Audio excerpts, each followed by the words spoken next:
The perfect Tuesday. The last truly perfect night of my life was a Tuesday. I didn't know it at the time, of course. You never do. It was just a normal Tuesday. I remember the smell of garlic and basil hanging in the air from the pasta Tessa had made for dinner. I remember the sound of our son, Caleb, shrieking with laughter as I chased him around the living room coffee table, his little feet slapping against the hardwood floor. It was that perfect kind of ordinary chaos. After his bath, he smelled like lavender soap and damp hair, and he was warm and heavy in my arms as I read him a story about a bear who couldn't sleep. Tessa was already on the couch when I came out, scrolling through her phone with her feet tucked under her. The TV was on, some home renovation show we weren't really watching. The apartment was quiet, except for the low hum of the fridge. I sat down next to her, and she rested her head on my shoulder. This was it. This was everything. That simple, quiet peace after the whirlwind of a toddler's bedtime. You're smiling, She murmured, not looking up from her phone. Just happy, I said. She looked up at me then. Yeah? What about? And right then, it happened. As I opened my mouth to answer, a crystal clear memory that wasn't a memory at all played in my head. I saw myself saying, this. Just this. I saw her smile. I saw myself reach for the glass of water on the coffee table, and saw my hand knock it over, a dark circle spreading across the oak wood. The vision was so real, so complete, that I flinched. Owen, you okay? Tessa's voice pulled me back. I stared at her, my heart suddenly beating way too fast. I hadn't answered her yet. The water was still on the table, untouched. What's wrong? She asked, her brow furrowed with concern. Nothing, I managed to say, forcing a laugh. Zoned out for a second. I tried to piece together what just happened. It felt exactly like hitting play on a video a half second before you were supposed to. I needed to break the script. I needed to prove it was just a weird brain fart. So instead of saying what I'd seen in the vision, I said, thinking about that bear, seemed pretty stressed out for a cartoon. Tessa gave me a weird look, but she smiled. Okay then. I felt a small sense of victory. See, it was nothing. I reached for the glass of water, extra careful this time. My fingers wrapped around it, cool and solid. But as I brought it toward me, a jolt, like a tiny electric shock, went up my arm. My hand spasmed, the glass tipped, and cold water spilled across the coffee table, soaking a magazine. We both looked at the puddle, then at each other. Clumsy, I said, my voice sounding hollow to my own ears. Owen, you're white as a sheet. Tessa said, getting up to grab a towel. You sure you're okay? You look like you've seen a ghost. I helped her clean up the water, telling her I was just tired, that work was stressful. But later that night, as I lay in bed next to her, listening to the soft rhythm of her breathing, I couldn't sleep. I could feel it, deep inside my head. A low, silent hum. A vibration that felt like it was shaking my teeth. The static had started, and I was completely, terrifyingly alone with it. I woke up the next morning to the smell of coffee. My first thought was Wednesday. I had a big project deadline, and I needed to get an early start. Tessa walked into the bedroom, holding 2 mugs, a smile on her face. Good morning, sleepyhead. She said. You look so peaceful, I didn't want to wake you. A cold dread washed over me. She had said that before. Not last week, not last month. Recently. Very recently. The deja vu was so thick it felt like I was choking on it.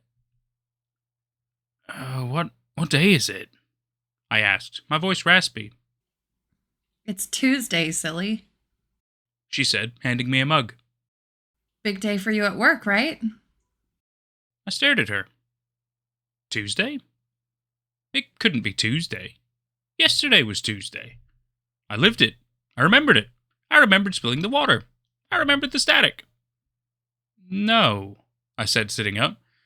No, yesterday was Tuesday. Today is Wednesday. Her smile faltered, replaced by that look of gentle concern I was already starting to hate. Honey, you must have had a really weird dream. It's definitely Tuesday. Caleb's got that playgroup thing at 10. I grabbed my phone from the nightstand. The screen lit up, bright and unforgiving. Under the time, it read Tuesday, 8:15 a.m. I felt dizzy. I swung my legs out of bed and walked into the living room. The TV was on, tuned to the morning news. The anchor was talking about a traffic jam on the interstate, a multi-car pileup. The same report from yesterday morning. I remember the detail about a truck spilling its cargo of oranges all over the highway. A moment later, the anchor said it. Oranges rolling across 3 lanes of traffic. I went through the day in a fog. Every conversation was an echo.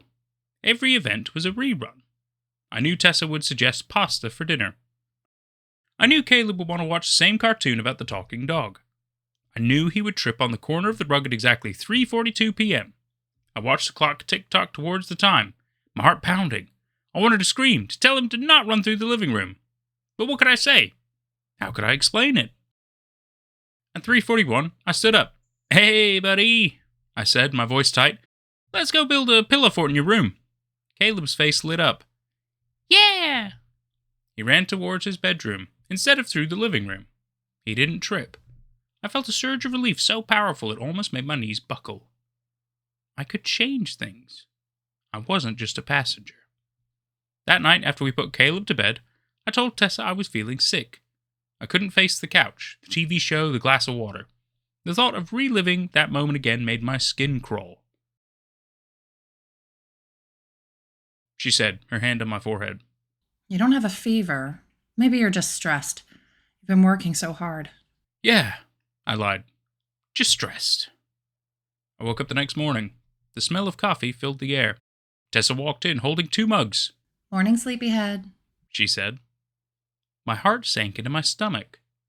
It was Tuesday again. The 3rd Tuesday was when the migraines started. It began with a static, that familiar awful hum. But this time it didn't fade. It grew, twisting into a sharp stabbing pain behind my right eye. The déjà vu was constant, a roaring waterfall of memory that made it hard to focus on the present.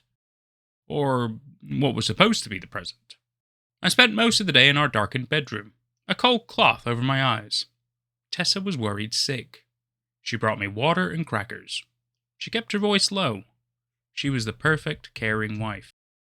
And that was the problem. Her concern felt rote. Her lines were always the same. Her actions were predictable, because I had already seen them twice before. I'm calling Dr. Miller, she said in the afternoon, her voice a worried whisper from the doorway. This isn't just a headache, Owen. Something's wrong. I knew she would say that. I knew he wouldn't have any appointments. I knew she would hang up, frustrated, and say he could squeeze me in next week.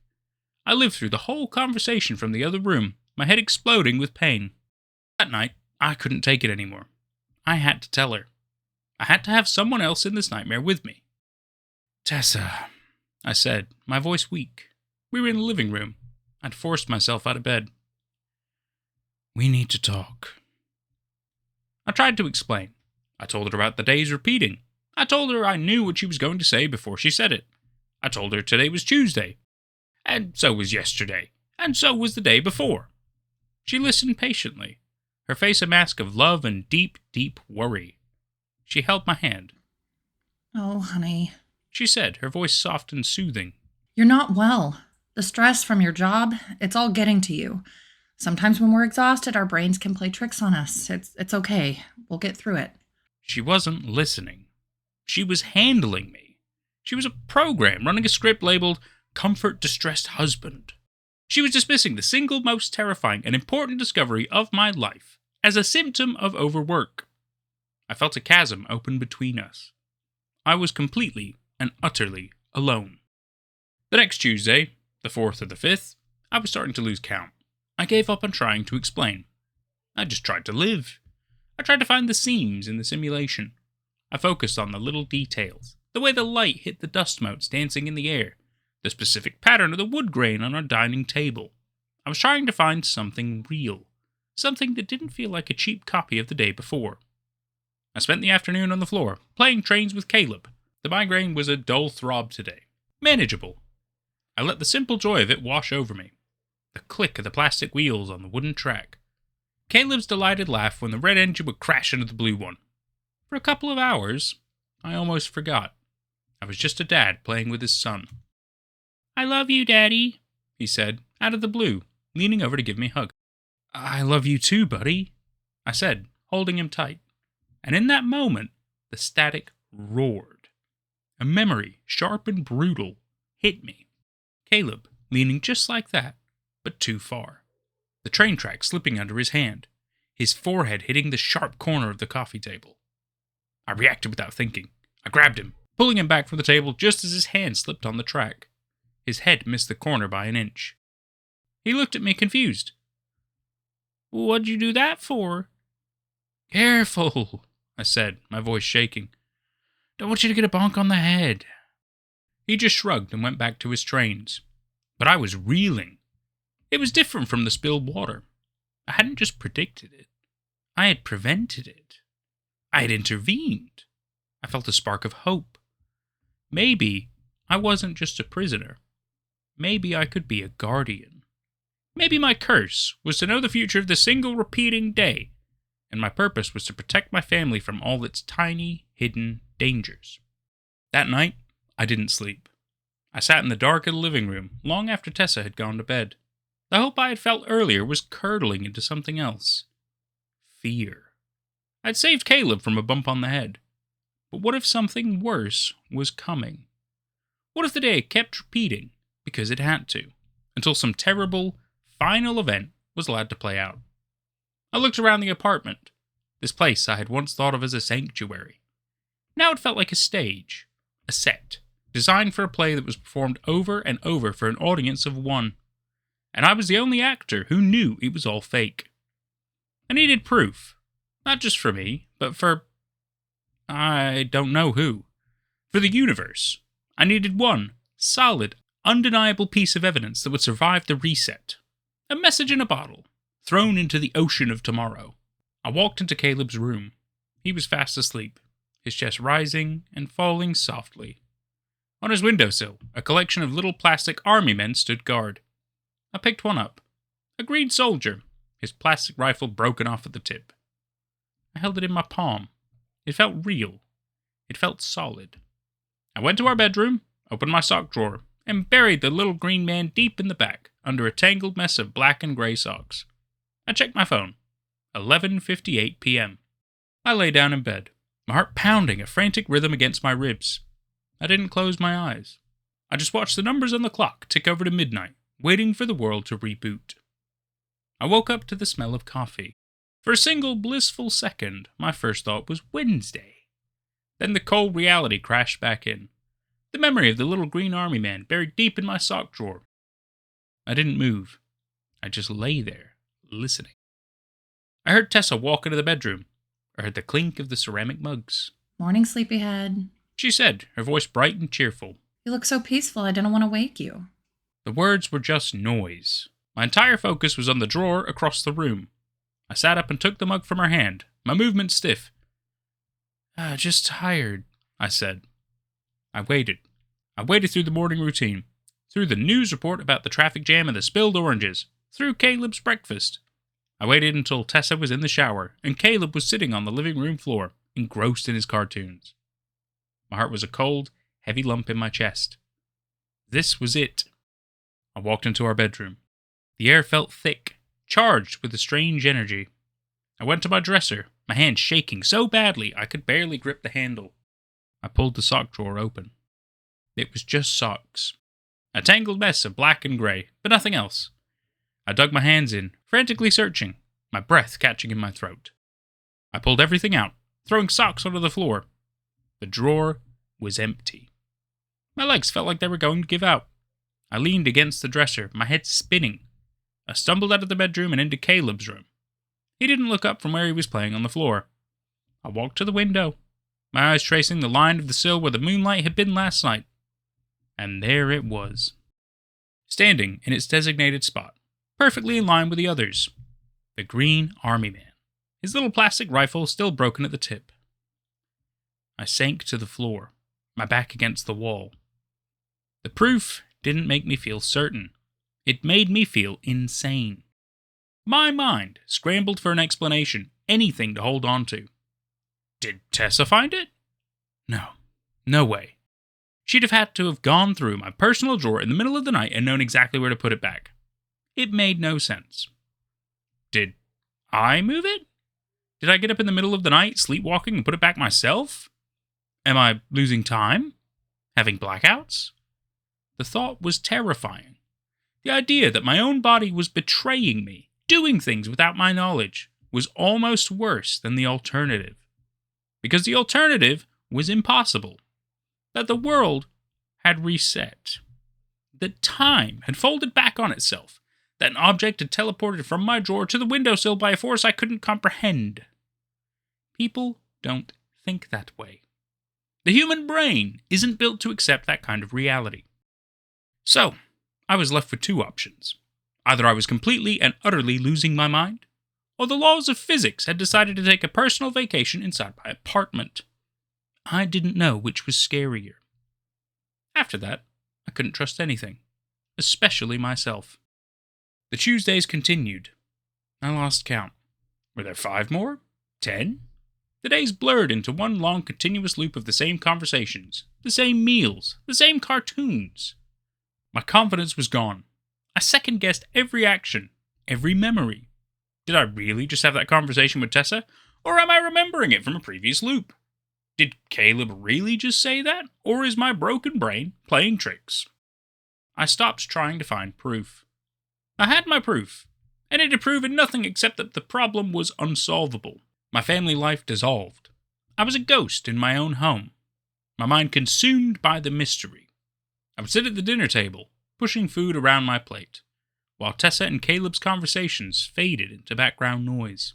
Owen, you're a million miles away, Tessa would say, her voice laced with a worry that felt more and more distant to me. I was. I was in a world of impossible soldiers and men who floated. How could I ever explain that to her? Every time I looked at her, at Caleb, a new, terrible thought began to creep in. If the world could do this, if objects could move, then what was real? Were they real? Or were they just part of the same impossible magic trick? That thought was a poison, and it was starting to spread. I became obsessed with the only other impossible thing in my life. The gliding man. He was the only piece of the puzzle that didn't fit. Was he connected? Was he causing this? Was he some kind of hypnotist playing a sick game? Or was he just another symptom of my breakdown, a recurring hallucination I had cooked up to explain the unexplainable? He was my only lead. I started watching him, not as a warden, but as a suspect. I would spend hours at the window, trying to see him, trying to understand. The static in my head always seemed to hum louder when he was near. That had to mean something. One Tuesday, I was watching him from the living room window. He was across the street, a motionless silhouette. Tessa came up behind me and put her arms around my waist. What are you always looking at out there? She asked softly. Just watching the world go by, I lied. There's no one out there, Owen. I blinked. I looked at her, then back out the window. The figure was gone. The street was empty. But I had been looking right at him. He was just there, I said, my voice barely a whisper. A man in a dark cloak. Tessa's arms tightened around me. Honey, there's no one there. I've been watching too. Please, I'm so worried about you. Did she not see him? Or was he never there at all? The doubt was heavy, pressing down on me. The glitches started getting worse after that. Small things at first. I was watching the figure from the window as it glided past a row of parked cars. As it passed, the reflection of the sky in the car windows didn't move. The clouds were frozen. Just for the few seconds the figure was in frame. Another time, I was watching a flock of pigeons in the park near where it stood. The pigeons were all moving in a perfect synchronized loop, a 3-second animation that played over and over. Was I seeing things? Or was the world itself starting to fray at the edges? My obsession with the figure seemed to make things worse, as if by watching it, I was somehow pulling on a loose thread and unraveling the whole tapestry. The breaking point came on a Tuesday. That felt like the 100th. I had to get out of the apartment. I felt like the walls were starting to breathe. And I knew if I stayed in there, I'd go crazy for real. I needed to see normal people doing normal things. I needed to see if the world still worked right when I wasn't looking out through a window. I'm going for a walk, I announced, pulling on my shoes. Owen, it's late. Tessa said, her voice tired. We'd had the same argument a dozen times. Can't it wait till morning? No, I said. It can't. I pushed past her before she could protest further. I didn't look at Caleb, who was watching from the living room doorway with wide, scared eyes. I just had to get out. I took the stairs, needing the physical exertion. I burst out into the street. It was a bright, sunny afternoon. The world was alive. Cars were moving. People were walking and talking on their phones. It was all so perfectly, beautifully normal. A wave of hope washed over me. Maybe it was just the apartment. Maybe the sickness was in the walls, not in my head. I stood in a busy street corner, waiting for the light to change, just letting the normalcy wash over me. And then the static started in my head. That low, familiar buzz. First, the sound of the city got weird. It didn't get quiet, exactly. It just thinned out. Like turning down the bass on a stereo until all you have is the whiny, screeching treble. That's when I noticed the mailman across the street had stopped walking. He was frozen, 1 foot on the curb, hand halfway to a mailbox. Then a woman pushing a stroller a few feet away from me also stopped. Just stood there, motionless. My heart started hammering. What the hell? I thought. What is this? Then, in perfect, silent unison, they turned. Not just them. Everyone. The mailman, the woman with the stroller, a businessman reading his phone, a group of teenagers who had been laughing a second ago. Every single person on the street stopped what they were doing and slowly, with a smooth, mechanical precision, turned their heads to face me. Maybe 30 people. All staring. And their faces were blank. Completely empty. You know those old creepy dolls with the glass eyes? It was like that. There was no anger, no curiosity. There was nothing. Just these hollow, soulless eyes, all locked on me. They weren't people anymore. They were just things. And I was the most interesting bug in the jar. The silence was absolute. A whole city block, and the only sound I could hear was the blood roaring in my own ears. I stumbled back, tripping over a crack in the sidewalk. The spell, or whatever it was, broke. As soon as I moved, they all snapped back to normal. Just like that. The mailman put the letter in the box. The woman started pushing the stroller again. The sound of the city rushed back in at full volume. No one looked at me. No one seemed to realize that for 10 solid seconds they had all been puppets in some horrifying, silent play. I didn't run. Where could I go? I turned around and walked back to my apartment building, my legs shaking. The sickness wasn't in the apartment. The sickness was everywhere. It wasn't a hallucination. It wasn't a breakdown. The world was broken, and I was the only one who could see it. I stumbled back into the apartment and slammed the door, throwing the deadbolt with a loud final click. My back slid down the door until I was sitting on the floor, my head in my hands. Tessa rushed over, her face a mask of fear. Owen, what happened? You look like you've seen a ghost. I just laughed. A dry, humorless sound that scraped its way out of my throat. Not a ghost, I whispered. Something worse. I didn't try to explain. What was the point? The prison wasn't just the apartment. It was the whole world. The people outside weren't real. They were puppets. And the gliding man, the thing with the skull face, was the one pulling the strings. After that day, I didn't go out again. The loops continued, but I was done playing. I was a prisoner on death row, and my only remaining power was to choose the terms of my own destruction. I couldn't live in the lie, and I couldn't escape it. But I could break it. I could smash the dollhouse. Tuesday. I waited until late afternoon. Tessa was in the kitchen, humming as she started dinner. Caleb was in the living room, watching his cartoons. The scene was perfectly, peacefully domestic. It was the energy the creature fed on, and I was about to poison the meal. I walked into the living room, picked up the heavy oak coffee table, and threw it against the wall with a splintering crash. Caleb shrieked in terror. Tessa ran in from the kitchen, her face white with shock. Owen, what are you doing? I didn't answer. I grabbed a floor lamp and smashed it into the television. The screen exploded in a shower of sparks and glass. The static in my head roared, becoming a physical pressure. The lights in the apartment began to flicker violently. Owen, stop! You're scaring him! You're scaring me! Tessa screamed, grabbing Caleb and pulling him back towards the kitchen. I picked up a dining chair and hurled it through the living room window. The glass shattered and the sound of the outside world, the traffic, the sirens went silent. The hole in the window didn't show the street below. It showed a swirling, black void, like television static. The illusion was breaking. The walls of the apartment began to dissolve, like a watercolor painting left out in the rain. The floor beneath my feet flickered, the familiar hardwood pattern wavering to show glimpses of dust-caked, neglected floorboards underneath. The loving scent of Tessa's cooking was replaced by the thick, choking smell of stale air and decay. Tessa and Caleb were wavering too, their forms becoming transparent. Their panicked screams stretched and warped, becoming a sound that wasn't human anymore, like a tape player slowing down to a stop. The world cracked like glass, and then exploded into a billion points of light, leaving me in a screaming, silent void. I was falling, and then I landed. The landing wasn't hard. It was a dusty, wheezing gasp. I opened my eyes. I was in my own bed. The sheets, once clean and comforting in the simulation, were now grey with filth and damp with my own sweat. The air was thick and smelled of stale air and sickness. A sliver of grey light cut through a grimy window, illuminating my own bedroom, now a squalid prison I didn't recognize. My body felt alien. I was a skeleton held together by tight, papery skin. My throat was sandpaper. How had I survived this long? The question was a fleeting, impossible thought.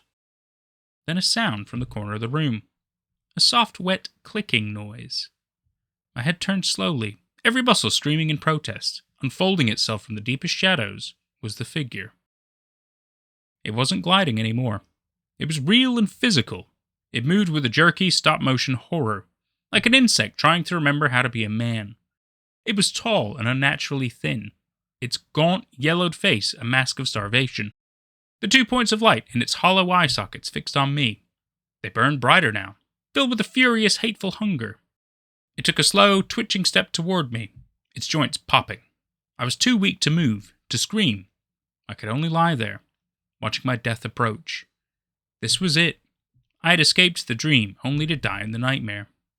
It loomed over my bed, its shadow falling across my face. It raised a long, three-jointed arm, but then it stopped. It tilted its head with a sound like cracking wood. It seemed to analyze me, lying there, a broken, useless thing. The fight was gone. The rich, emotional energy it had been feeding on was gone, replaced by the flat, dull signal of near death. The meal was over. The toy was broken. With a final look of what I can only interpret as profound, ancient indifference, the creature turned away. It didn't need to be scared off. It was simply finished with me. It flowed to the wall, its body seeming to lose its solidity, becoming flat and distorted like a shadow in a warped mirror. It poured itself into a crack near the floorboards, a space no bigger than my thumb, and was gone. I was alone. I had won, and I was going to die here. The thirst was the first agony. The hunger was a dull, constant fire in my gut. But that wasn't the worst part. The worst part was the silence. In the quiet of that filthy room, my mind replayed the memories. The perfect Tuesday. I could see Caleb's face, flushed with laughter. I could hear Tessa's voice. I could feel the weight of my son asleep on my chest. How do you mourn people who never existed? It's an impossible, crazy-making grief. My heart physically ached with loss for a woman who was never born, and a little boy who was nothing more than a psychic puppet. I cried, but my body was so dehydrated that no tears would come out. I was just a dry husk, grieving for ghosts. I tried to call for help, but the only sound that came out was a dry, rasping click. I tried to move, to crawl, but my muscles wouldn't obey. Life was happening just a few feet away, on the other side of the walls, but it might as well have been on another planet. The sun set on the first real day I'd experienced in months. I lay in the darkness, listening to the sounds of the city, waiting to die. Then the sun rose again. I was still there, weaker than before, my hope dwindling to nothing. I had survived the monster, just to starve to death in its lair. It was on the afternoon of that second day that a new sound cut through my delirium. A hard, official knock on my apartment door. I thought it was another hallucination, a memory, Police! A man's voice yelled. Request for a wellness check on Owen. The voice was real and was loud. It was from the world I couldn't reach. I tried to answer, but couldn't make a sound. I heard another voice, the building manager, saying something about not having heard from me in weeks, that my sister called. There was the sound of a key in the lock. The door swung open, flooding the filthy room with the bright, clean light of the hallway. A uniformed officer stepped in, his face shifting from professional readiness to shock as he saw the state of the room and the skeletal man lying in the bed. He didn't see the monster that had just slithered into the walls. He just saw a man who had suffered a catastrophic breakdown, wasting away in his own apartment. My sister's worry is what saved my life. That simple, mundane act of love from the real world was the only thing that could have stopped it. I woke up in a hospital. The world was a blur of doctors and nurses, of clean sheets and the steady, rhythmic beep of a machine. A cardiologist came in one morning. He had a clipboard and an air of detached professionalism.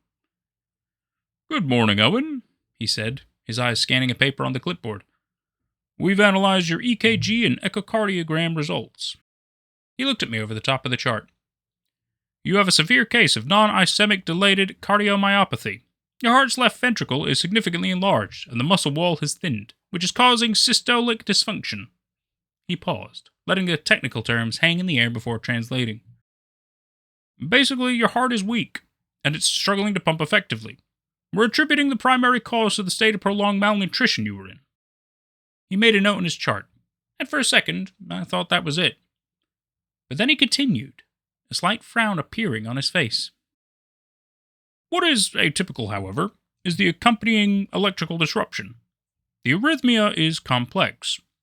We're seeing patterns that we can't fully account for, even with the severity of your condition."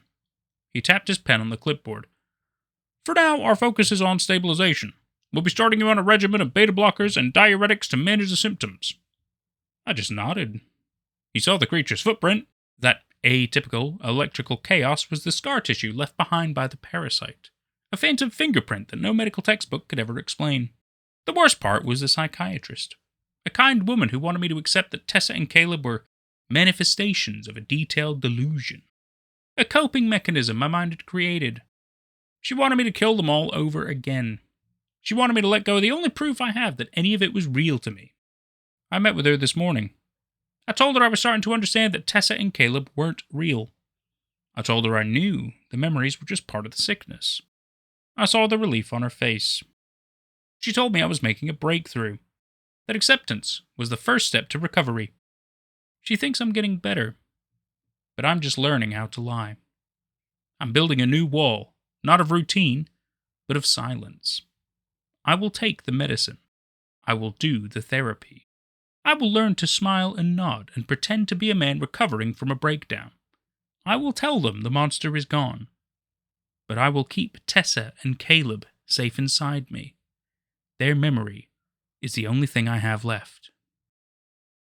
And that was The Perfect Tuesday by Doug and Lexi. So, I'm getting immediate Groundhog Day vibes, except obviously in a more horrifying scenario. But yet again, it's fairly pleasant. Things can be really good. The protagonist feels like they can manipulate things in certain ways. They can make changes. They can make the day go pretty much any way that they want it to, which is it's very in line with that. The main difference is that Groundhog Day is quite a pleasant comedy movie. It does have some dark moments for sure, but it doesn't, it's not truly a horrific experience. It's more like it's trying to change a man's perspective in his own life. Whereas in The Perfect Tuesday, obviously we learn that it's a creature that's been fucking with him this entire time. But otherwise, like a lot of the looping mechanisms are very, very much the same, which is great. Great movie if you haven't seen it, from the 90s, Groundhog Day with Bill Murray. Really good. Let's see. Otherwise, like I think what's really cool about this story.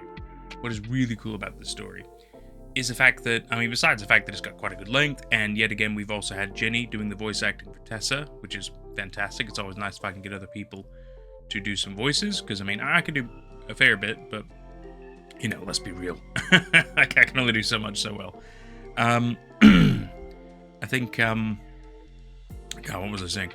I think I think for the most part, I really enjoyed the story. It's got a lot of really good depth to it. It really gets you into the mind of what's going on, of our protagonist and the craziness of the situation, the trying to learn how things work and what we could try to do, and it's very good. It's very good that he tries a lot of things. I think that makes a lot of sense logically for me.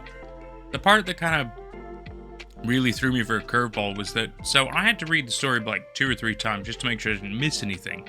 But out of the blue, he mentions this gliding man, right? And I was like, huh? It just kind of came out of nowhere that conveniently there is this one creepy, bizarre man who doesn't act like a normal human every single loop, and that was like never brought up before, but you're led to be believed that you have been, just by the way that he's kind of brought it. It just kind of threw me for a loop, and then yet again, like we found out that, oh yes, there is obviously something to that. Oh good, fantastic. I guess it's good that it inevitably gets us to the breaking point of the story and breaks him out of this cycle. It felt really random, because literally before that there was no inkling of something off besides the fact that you're in a loop, right? There was nothing that was suspicious. So that was the only thing that really took me out of it. Otherwise, yet again, even with the fact that like this monster's trapped him in his own room pretty much the entire time, and I suppose, yeah, feeding off of his emotions and everything, I'm surprised he hasn't died.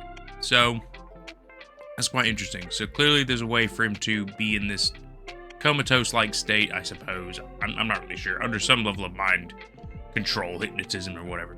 Really interesting. Really interesting. I'm glad he got saved, though. That was quite beautiful. Which makes me think of, I feel like there's probably quite a number of creatures that would kind of fit this bill. The two that immediately kind of come to my mind, though, are Illithids, the mind flayers, if you will, that you see out of Dungeons & Dragons, or if you don't know that super well, maybe you know it from Baldur's Gate 3. Which, yeah, they do a lot of mind manipulation stuff and mind controlling in a way, and obviously they want to inevitably create more of their kind by implanting parasites in their brains and stuff. But they do a lot of manipulation of the mind, so that kind of works. The other one is out of Chinese mythology, which is Yao-guais.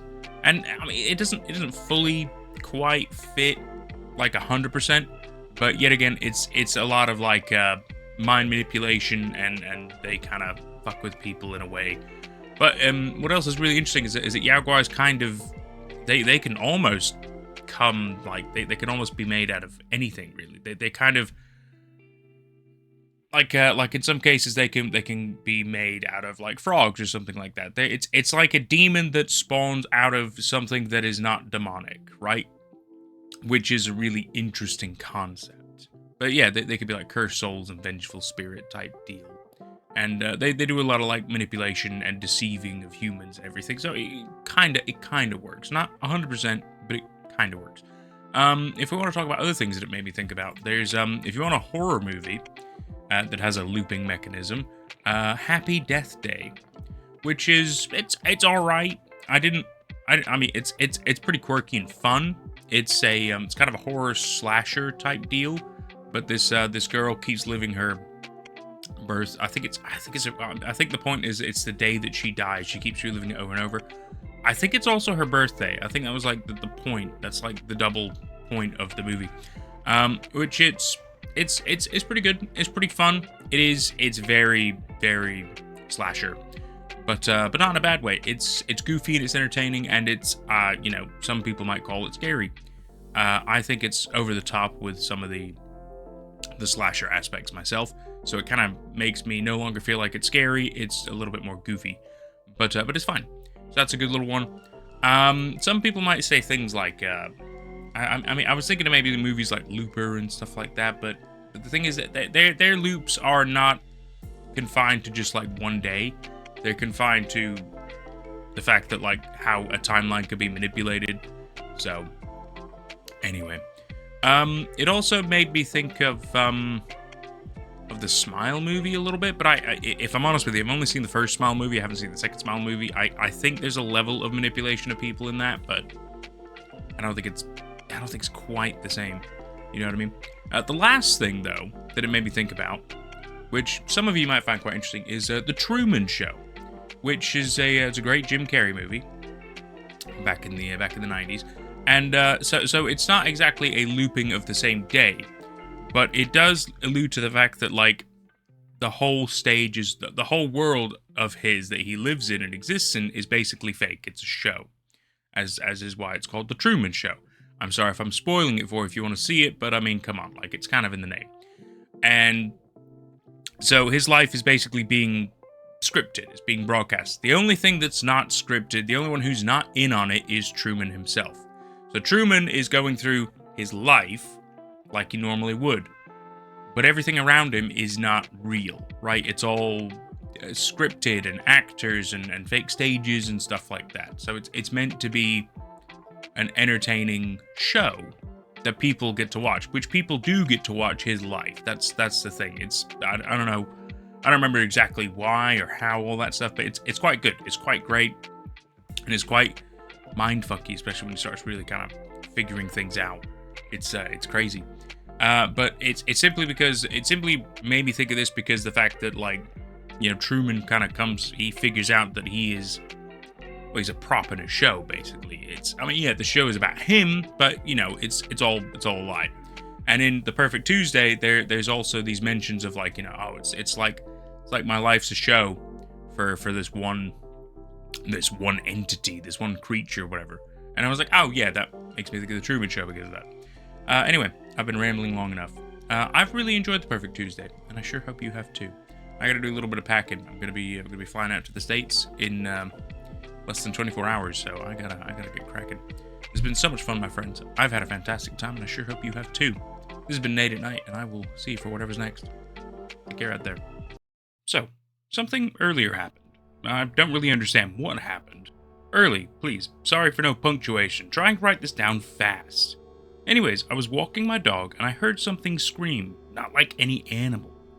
I've heard, but not like I've heard many animals scream, like they were going to kill me. So I stopped for a second to listen to whatever the hell it was. It came from the woods. It sounded like a demon or something. I don't know, weird for some reason my dumb ass keeps listening and not run. I stayed there for like 3 minutes, trying to think of what it was again. Why the hell did I not run? I have no idea, unfortunately. I don't have a time machine to ask my dumb past self, so 3 minutes passed by. I decided to go. Because my dog was peeing, that's why I stopped walking. Then the demon screamed. Then my dog, after 3 minutes, he was done. He decided to rough at the demon, or whatever the hell it was. I don't think my dog scared off the demon, / whatever the hell, because in comparison, my dog was like 3% scream level. And the demon / whatever the blah blah blah, you get it. The demon / blah blah blah was a 44% level. Then I actually used my brain and decided to stay home and avoid the woods from now on, and walk my dog in my backyard in circles, I guess. Well, that night, the demon, I think, but maybe something else, something that night, was scratching on my window. I saw the beast from hell. That's what I'm calling it now. I guess anyways. It was scratching on my window, like I said, and I think I saw red eyes, but don't trust my dumbass brain thoughts. And hands had long fingers. I kinda saw the outlines of its bones. And I decided to even with the situation, and turn around and close my eyes, and ignore it. But for some reason it worked? First of all, I don't know how the hell it worked. Wow. But one thing it did work, but it took an hour, so that all that's happening so far, hopefully that's all. But if anything at all happens, I will tell you guys. I don't think anyone will care, or even believe me. So if anyone at all reading this situation, aka story, that happened to me, reply, and just say something. Okay, so last night was fucking insane. So last night, I was sleeping in my bed, cuddling with my dog, and he woke up and started roughing at something out the window. And I was like, what the fuck? And I saw red fucking eyes out my window, and it made the same scream it made the first time I heard it scream. And I was done with all this fucking shit. Okay, so I went out, by the way. The reason I didn't take a video of any of those times because I was more focusing on not getting killed, so sorry for that. Wow, that was a big sentence. Okay, so anyways, I saw the red eyes and the demon, or whatever, screamed like the first time I saw / heard it. It screamed even louder than the first. My window, and it cracked a little. And I was sick of it, so I grabbed my baseball bat and went outside, and it was gone. Okay, I saw it run into the Hell Woods, where I think they live in daytime.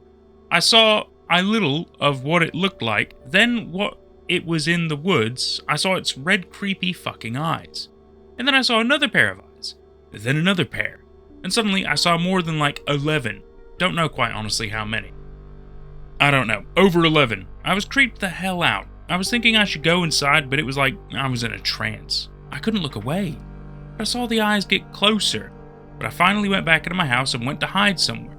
There no window, my bathroom, and of course I grabbed my dog from my room, and we had a mini sleepover in the bed. And let's just say, we had an all-nighter. Well, just me and my dog fell asleep fast. So now it's the morning, and I'm questioning myself on what the hell happened in the Hellwood, as I'm calling it now. I have a job I'm about to go to after this, and when I get home, I'll try to draw what I saw of the demon, or whatever the hell. See ya. Okay, I'm back from work. I will draw the thing. I have no idea what to call it now, so the thing, that's what I'm calling it now. Anyway, I will draw the parts I saw of it. I don't know what it looks like completely, and I'm not a very good. Okay, don't blame me for the head, like I said. I'm not the best artist, by the way. The head is not smiling. Wait, I think I heard something outside around my house. I'm scared. I think it's the beast. It's starting to get dark where I live. I think it went into the woods. I don't know if I should go out. I'll make a tab for people to vote yes or no. I'm going in my basement with my dog. #scared. Should I check the footsteps outside my house? Okay, so no one ever voted. So I just went outside and saw the eyes in the woods. And this time the scream happened and they ran away to somewhere. Something I haven't mentioned is I live in a small town. So not that many houses or people in this town. It's in the middle of fucking nowhere. So I think my neighbors can hear it too, because I saw one of them on their porch, and I think they heard it. It's an elderly man. He heard it, he didn't react. Something is a little strange about this town, and it's Hell Woods, as I like to call it, and the beast. I'm gonna find out what the hell it is. And then my leaving this house, never said this on here before, but I moved here because I was trying to find a house for me and my dog for a while, because we used to live in a tiny apartment, just me and him. And this house was also really cheap, like $100, and the seller was in a rush to sell the house. He seemed like he wanted to get out of the town. Never really thought about it too hard, until this all happened. Weird. I think I know why he was in a rush to sell it to me anyway. I was trying to tell the story of the neighbor, who didn't seem shocked about the scream, and he acted like it was normal. So yeah, after that the demons or whatever the fucking hell ran away into a field nearby. That's where the end of the woods ends. That's all I will update you tomorrow. Okay, I'm off work today. Last night was fucking insane. Holy shit. Okay, last night I woke up on the fucking random field. Woke up people were around me in black suits or something. I have no idea what to call it. And I was floating in the air. That's what I thought. But I was being held by the beast. One of them. Then the beast was holding me so hard I was about to pass out. Then his eyes turned red, like I saw before. Of them, then all I saw was red. Then I woke up. It was a dream. I decided to take the day off work to take a mental health day. I got a rock to put it in. If the beast comes to my window again. Just to be safe. Yeah, I'm taking a break from this for a while.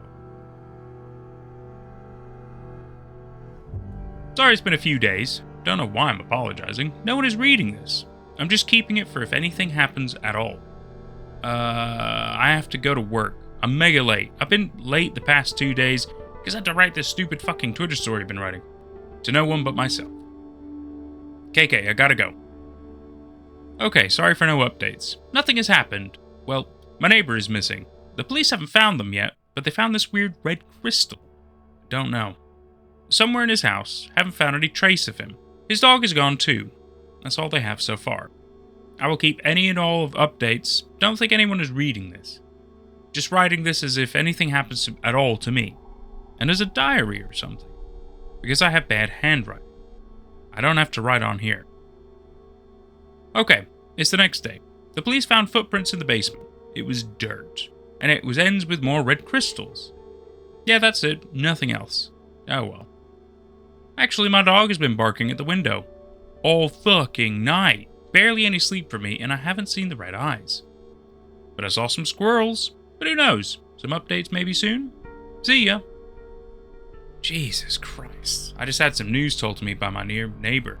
Another neighbor of mine's dog is missing. It happened overnight, and from now on, I'm keeping my dog in my room. Sorry for no punctuation. I have to meet a friend, and I have to write this really faster, so keeping my dog inside. See ya. Okay, I saw the red eyes in the woods, but every time I've seen the eyes, it's been night. But it's only 4:14 p.m., and I have no idea what these things want with me. I'm just a normal person living their life with their dog. Oh yeah, I never really told you my dog's name. It's Max. Yeah, I know, every dog's name is that really common, not that creative. That's all. Okay, I walked into my room, and my dog was scratching at the window. I grabbed my rock and threw it at the window. It was bleeding profusely. It ran into the woods, aka the Hell Woods. Crazy, and I got a chance to see what it looked like, and I'll post a picture of my picture of it. Part 1. Okay, yesterday was crazy and creepy. I accidentally left the door open and my dog ran out. I went to go get him. I eventually got him, but I had to go into the Hell Woods. I saw something. I saw a few red crystals like the one they described in the man's house. Part 2. Then I saw the beasts. I hid behind a tree looking at it, and it was tall, white, and skinny. I saw their face with cracks.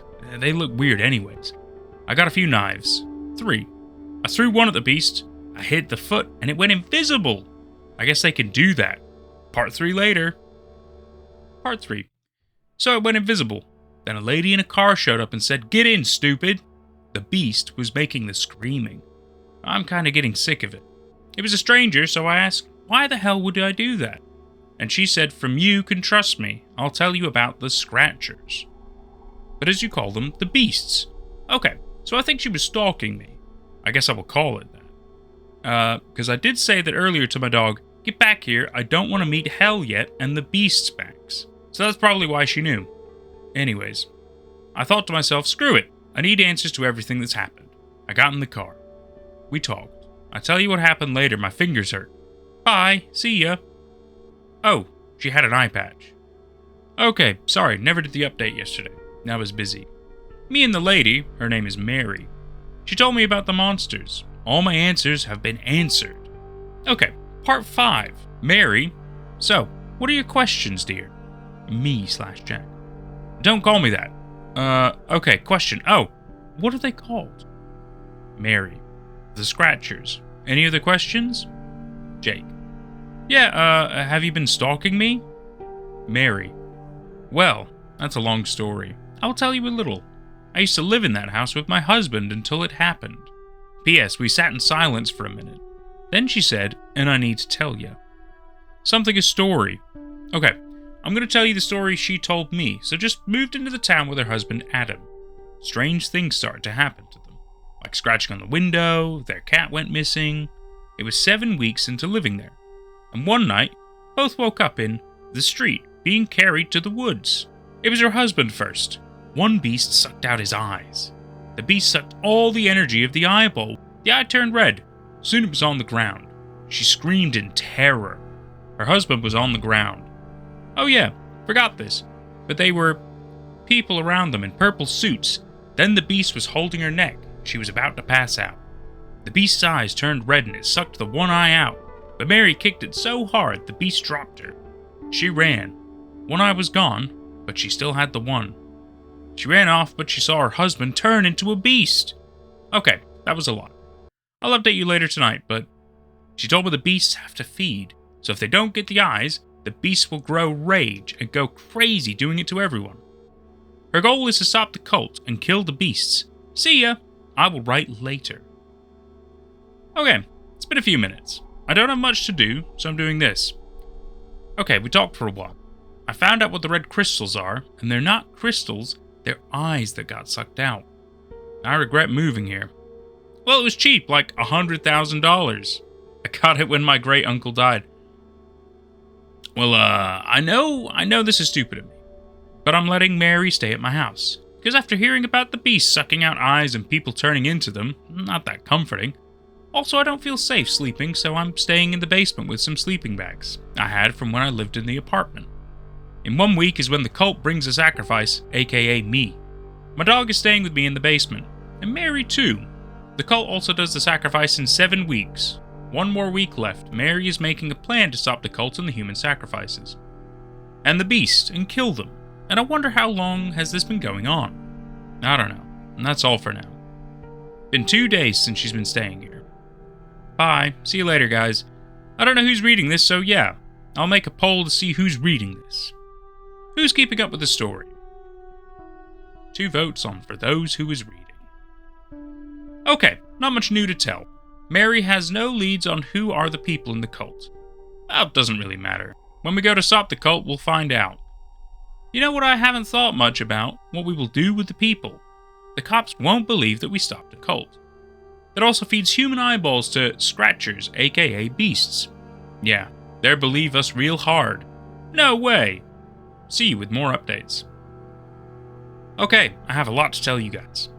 So, I'll tell you everything that Mary has told me about the beasts. So first of all, every year they have to get food, aka eyeballs. Yep, you already know about that. They also can turn invisible. They use it for a self-defense move when they get hurt. And if they don't get the eyeballs, they'll go on a rampage, burning trees, the woods, with their red eyes. They only use it when they're extremely hungry. And not getting food by 1 a.m. in the morning. The sacrifice always have to happen on the last day of the week at night. Okay, not a lot to say about today or any updates. Last night I woke up because the beast made the scream. It's been a while since I've seen the beast or red eyes or scream, because it hasn't seen me in my room in a few days. But Mary said, and I quote, "It's been a few years since I've heard them last time. Was when my husband turned into one. Stayed quiet for a few minutes. We listened to the beast. Yeah, that's all." Well, actually, we're working on a plan to stop the cult and beasts. It's mostly her thinking up all the specifics. I've been drawing a little, I guess for fun. I drew a picture of one of the beasts in the woods. It's better than the last picture I drew. Sorry for the last picture, it was the parts I saw of the beast. I haven't seen it fully. I know what it looks like completely. I'll post a picture of it later. Yeah, that's it for now. I'm gonna work on the plan with Mary. Bye. We will talk later. What the fuck? Okay, I woke up because I had a nightmare. Nothing to do with the monsters or anything, just a nightmare. And I'm up now, and I see this shit. The red fucking eyes. I'm extremely tired. Oh, now my dog is up. Just took this picture. I'm gonna wake up Mary. I'll tell you what happened in the morning. Bye. Just thought I'd do this. Oh god, now it's screaming. Okay, I'm not writing this right now. I'll update in the morning. Mary is up. Sorry for swearing so much. I just write down what I think in my head. Good night. I don't think anyone is reading this at night right now. Good morning for you. Hi, I'm Emily, and I live in a little town in Pittsburgh. A small town, weird things started to happen a few weeks ago. I was taking a walk when I heard someone screamed, "Help!" I yelled back, "Is everyone okay?" And no response. I decided to walk back home. Anyways, I walked back home, and as I walked, I saw a man walking his dog behind me. I know I heard it too. He looked confused as I was. That's not all. Yesterday I was sleeping. Something was scratching at my window in the other room. I woke up to check what it was. It was like a strange hand, like an alien. Have you ever seen Cloverfield? It was like the hand of the alien, but a little smaller, and red eyes. I guess we're going to call it Red. Maybe something strange will happen. I hope not. But if something does happen, I will write it down on here. Sorry, down, not done. Okay, I kinda heard something a few weeks ago and forgot to tell you guys. I was walking my dog when I heard someone scream, "Help!" I saw a lady down the street and I think she yelled, "Is everyone okay?" But then like a minute later, she went across the street and walked back to her home, I think. Yeah, she looked at me for a sec. Yeah, that's all that's happened. Bye. Okay, Mary told me about something. Not all sacrifices happen on the same night. Different weeks even too. I think that's what's happened to my missing nearby neighbor. That's what I learned tonight. Still working on some of the plans for the #cult stoping. Oh, and also they could say something, imitate words, but they don't understand what they're saying. They just copy the stuff they hear humans say. Okay, I'm with my neighbor in his house. Let me explain. The red-eyed creature was in my house tonight. It was trying to grab my eyes. I jumped up, ran out. There were people in purple coats. They tried to not let me get through. I noticed that they were forming a human chain. I got through them. I knocked on my neighbor's house. The first one never opened the door. The second did. And I said, "Let me in. They're after me. The Reds." He let me in. His name is Jake. He let me come to his basement, and we talked about them, the Reds. He called them the Beasts. And his friend Mary. He told me that they were going to suck out my eyes. I'm in his basement writing this. He has a longer vlog/story about his story too. At jjones176983. Story done. Check him out. Okay, we have a helper for the CS, Cult Stopper. Her name is Emily. Last night, me and Mary were doing some planning when she knocked on our door. Frantically. I walked kinda fast up the stairs. She said, "Let me in, they're after me." I let her in, I closed the door. I asked what's wrong.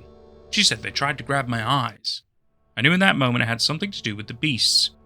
So I took her to the basement. Stuff happened. We told her everything. She told us what happened to her. She's actually been documenting the little stuff that's happened to her at EmilyCam153537. Me and Jack and his amazing dog Max and Mary were planning for the cult stopping. If this doesn't make sense, then read at jjones176983. I'm not explaining, just read his version of the story he's been writing. Okay, 3 more days until the cult stopper. Wow, we need a better name. Bye. Okay, I drew a picture of the Red, but as Jack calls them Beast, and Mary calls them Scratchers. I'm actually an artist for a living. By 3 more days until the stopping of the cult. 2 more days until the CS cult stopping. No updates, just that. Okay, we're working on the plan, and me and Mary have to go to the store. We left Emily with Max, my dog. Okay, yesterday, I was left behind in the house to watch Jack's dog, Maxwell. Mary and Jack were at the store to get supplies. Sorry for no punctuation before. I just wanted to write it down fast. And I went into the woods because I accidentally left the door open, and Max ran out. And I got him, but the beast came out of the woods and scratched me. Luckily, Jack and Mary were home and ran to me. Jack went to help me get up. I got 2 scars, one on my arm, one on my chest, and Mary attacked the beast.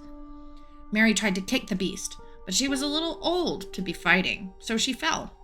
Jack ran over and pushed Beast into the woods. It bled. Unconscious, may dead. It was dead, not maybe. Dead. I usually don't swear, but I said out loud, "God damn, Jack!" We went inside with Max, the dog, and helped Mary get up. Period. Tomorrow night we will stop them. The cult. The beasts. Just wanted to take this note and say tomorrow we stop the cult and kill the beasts. We have all of our plans ready. Everything we need. We've been calling the cult the Devils of the Woods. They come at midnight, according to Mary. Make sure to check out what happened to Emily on her account at EmilyCam153537. Follow her story. Today is the day we execute our plan. I'm ready to end these 7 long, difficult weeks. Mentally, I found my peace again. It's been so long since I felt at home. I miss my apartment and comfort of my own space. Once we complete this mission, I'm definitely moving out. This place has too many bad memories. Beasts, the devils in the woods. And yeah, I have something I'm going to tell Emily tonight. Can't say until I do it. I'm back an hour later. Forgot to write this. Mary's plans to move back into her old house once everything settles down. She's been wanting to return back home. Today she found her late husband's tie. If things don't go well, tell my parents I love them, and my family. I hope everything makes it through safely. Tonight, at 12. Tonight's the night the plan will happen. We'll return to normal. I hope our plan succeeds and everything goes as planned. Bye. Okay. Everything went well to plan last night. The town is peaceful now, and the cult has been stopped. No more beasts to harm the people. Go read Jack's story. He explained what happened. Well, I guess this is goodbye. I'm moving to a different house with Jack. Bye! Okay, the cult is done, and the beasts are mostly gone. We attacked the beasts. They didn't take our eyes. Instead, they took the people in the cult. We're moving in a few weeks. Me and Emily, we're dating now. We kissed last night. Now the woods is no longer hell, it's heaven. We killed all the beasts last night. Animals don't have to be scared of them. They can live in peace. Goodbye. Farewell. And that was Hell in the Woods, the Twitter story by J. Jones, I think it is, J. Jones 176983. And also the Emily perspective, which we need to thank my partner Jenny for voicing that. Definitely show her some love and support. She worked real hard. I'm really proud of her. So let's break this down, okay? We're gonna break this down. We're gonna be nice. We're gonna be gentle, and the point is, we want to enable good creativity and people trying things and just having a good time, right? And that makes it a little tougher at first, but I think I can handle it. So let's cover some. Let's get some positives in straight away. So first of all, it's a great name, Hell in the Woods. That's a classic, very solid title, awesome. I like the potential plot / premise. You have weird situation involving what sounds like a small town. Maybe not all of the town, but it's maybe like a couple of the houses involved and the woods naturally, which I guess they're in. We don't know specifics or details, but which is fine. We don't always need specifics, but at least a little bit more detail about maybe like how some of it works or maybe size of things. Anything kind of helps paint the picture a bit further. Immersion is an important part of making any story really good. You want to have things that can kind of sink people in, right? So that way they can kind of get pulled into your story, right? You want them to feel like they're maybe not exactly living it, but that they find parts of it believable.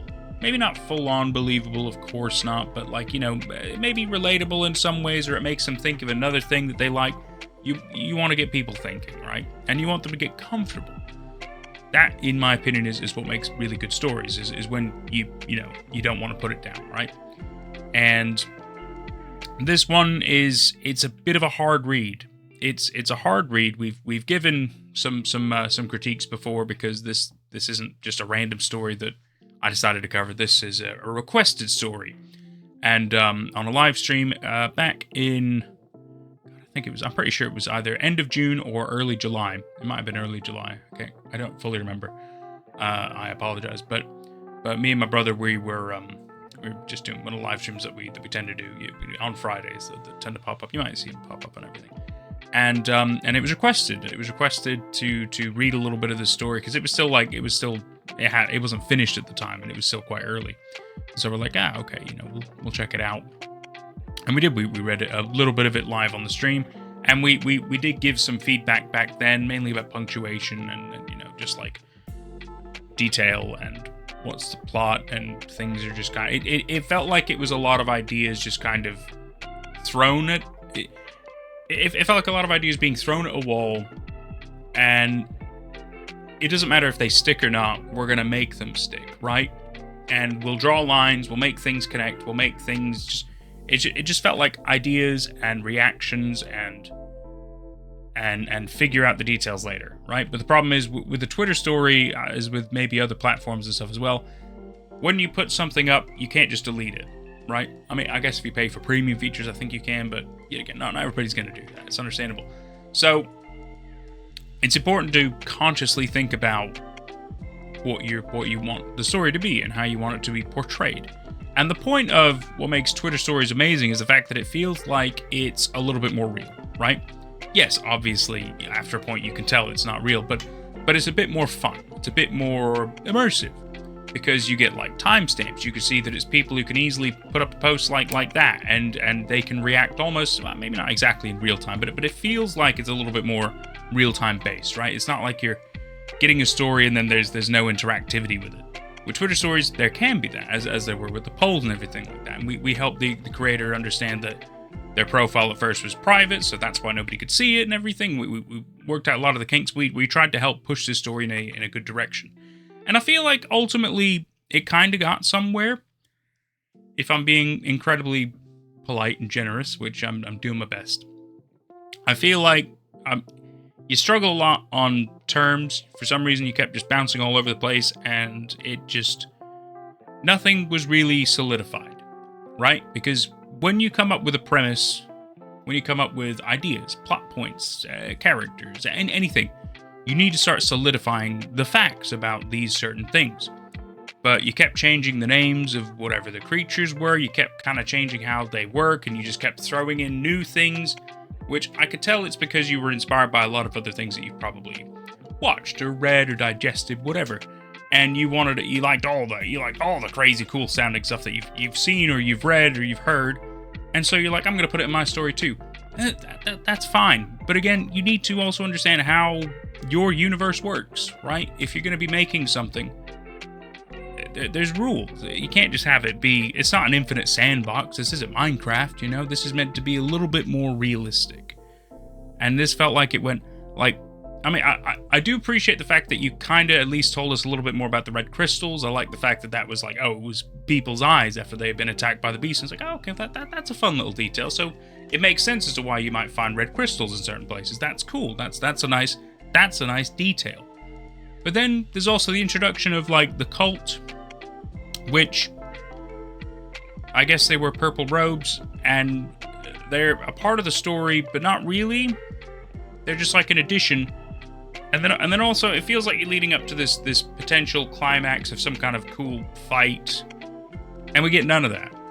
You know, it all happens off screen, and it's like, that's kind of lame that maybe things didn't happen. And then also, Emily felt also shoehorned in. We learned a lot more about Mary than we did about the new random love interest who was just placed in at the last second to be a love interest, I suppose. I don't know.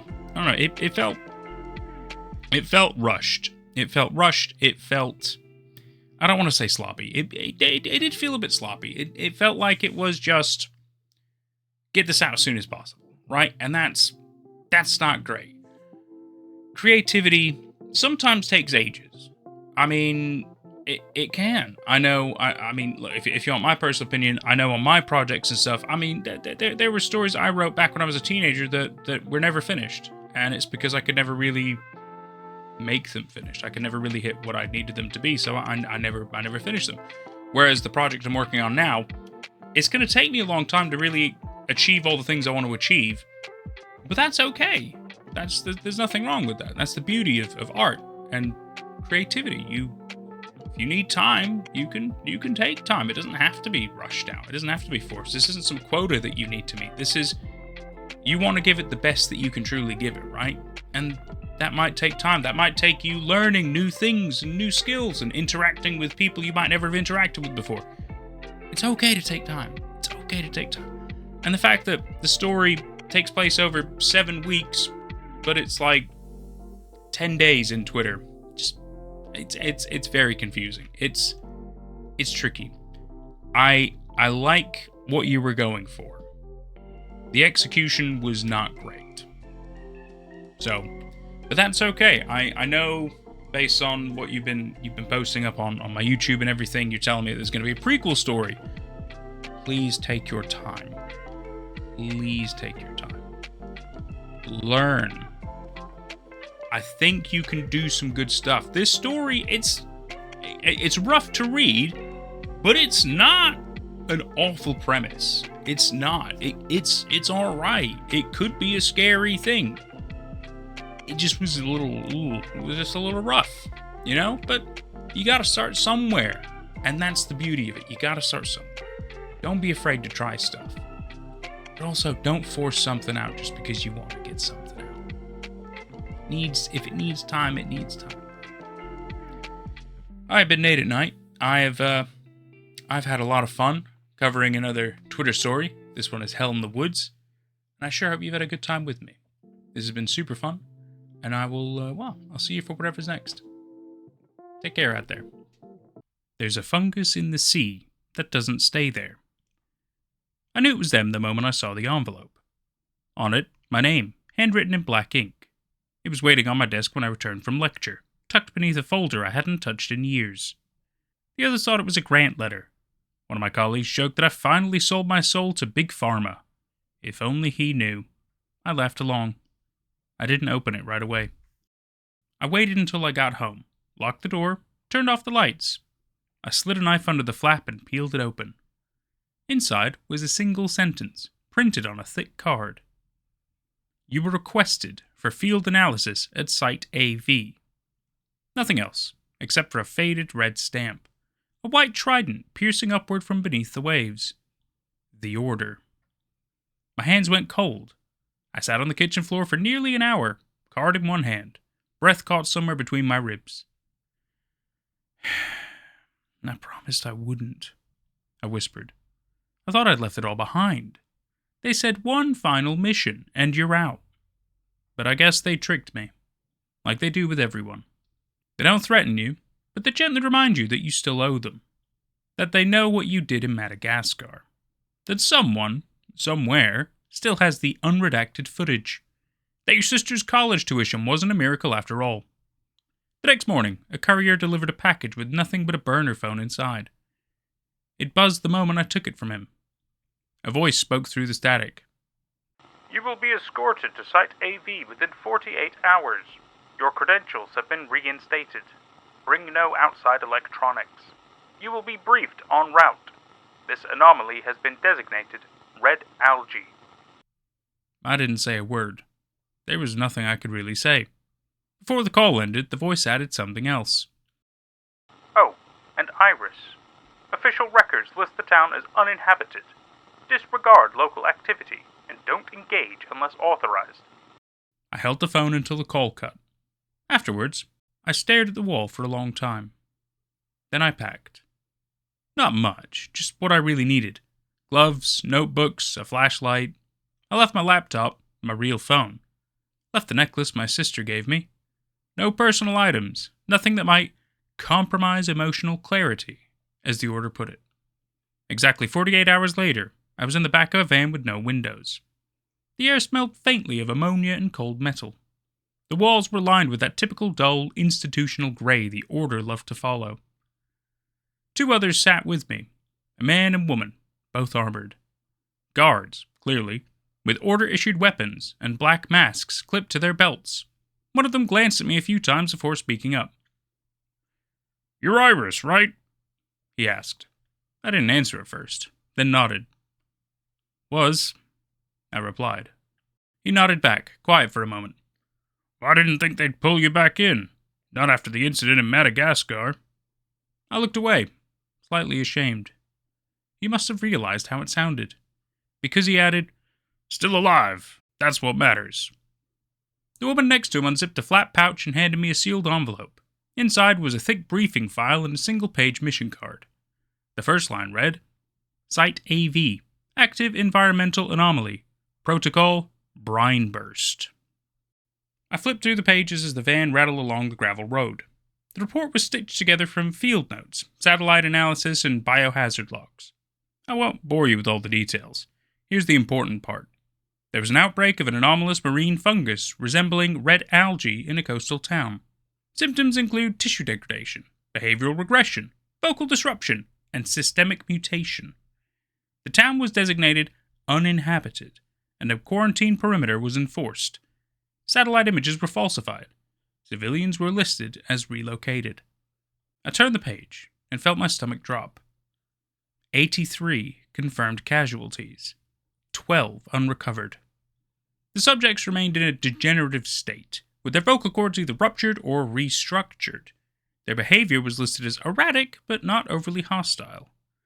The objective is simple: to collect fungal samples, assess the mutation, and determine what was the main cause of the outbreak. At the bottom of the briefing, a single line was handwritten in red ink. We only ask because we can't afford to lose any more of our own. I closed the file and sat in silence for the rest of the ride. We reached the outskirts of the town just before dawn. The van slowed to a crawl, and I saw a checkpoint ahead, or what remained of it. Chain-link fencing, bent inwards like something had pressed against it. A sandbag guard post, half collapsed. The town itself was a mess. Roofs collapsed, the order's insignia burned off the side of a metal panel, windows shattered with dry blood coloring them red. It was a surreal sight. This is what true abandonment looks like. The van stopped and the guards moved first. I stepped out after, my boots sinking into the mud below. The air hit me hard, filled with salt, rot, and something sweeter. The algae, I thought to myself. Ahead, the road led into the town. narrow streets lined with leaning lampposts. I spotted the algae within seconds, though it wasn't hard. It was growing up the sides of buildings, bleeding from the edges of alleyways, and scattered all over the ground. In some places, it pulsed faintly, like a slow heartbeat. My escort spoke through his mask. Stay on the marked paths. We'll enter the city center first.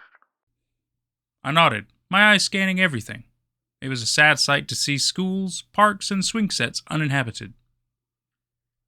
Do people still live here? I asked.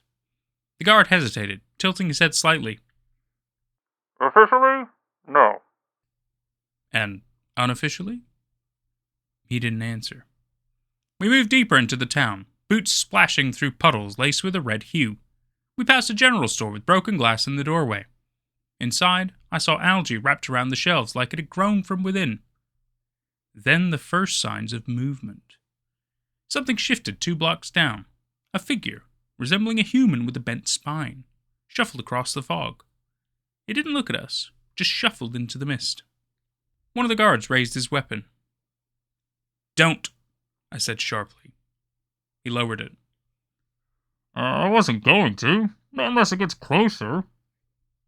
We continued in silence, the fog thickening as we moved between crumbling buildings. A house marked primary infection site came into view, the door barely hanging on. We'll keep watch. The woman said. 10 minutes. I entered fast, and the smell instantly hit me, making me gag. Red algae covered the walls and floor, thick like meat. Although I took all the necessary precautions, this amount of exposure does pose a substantial threat.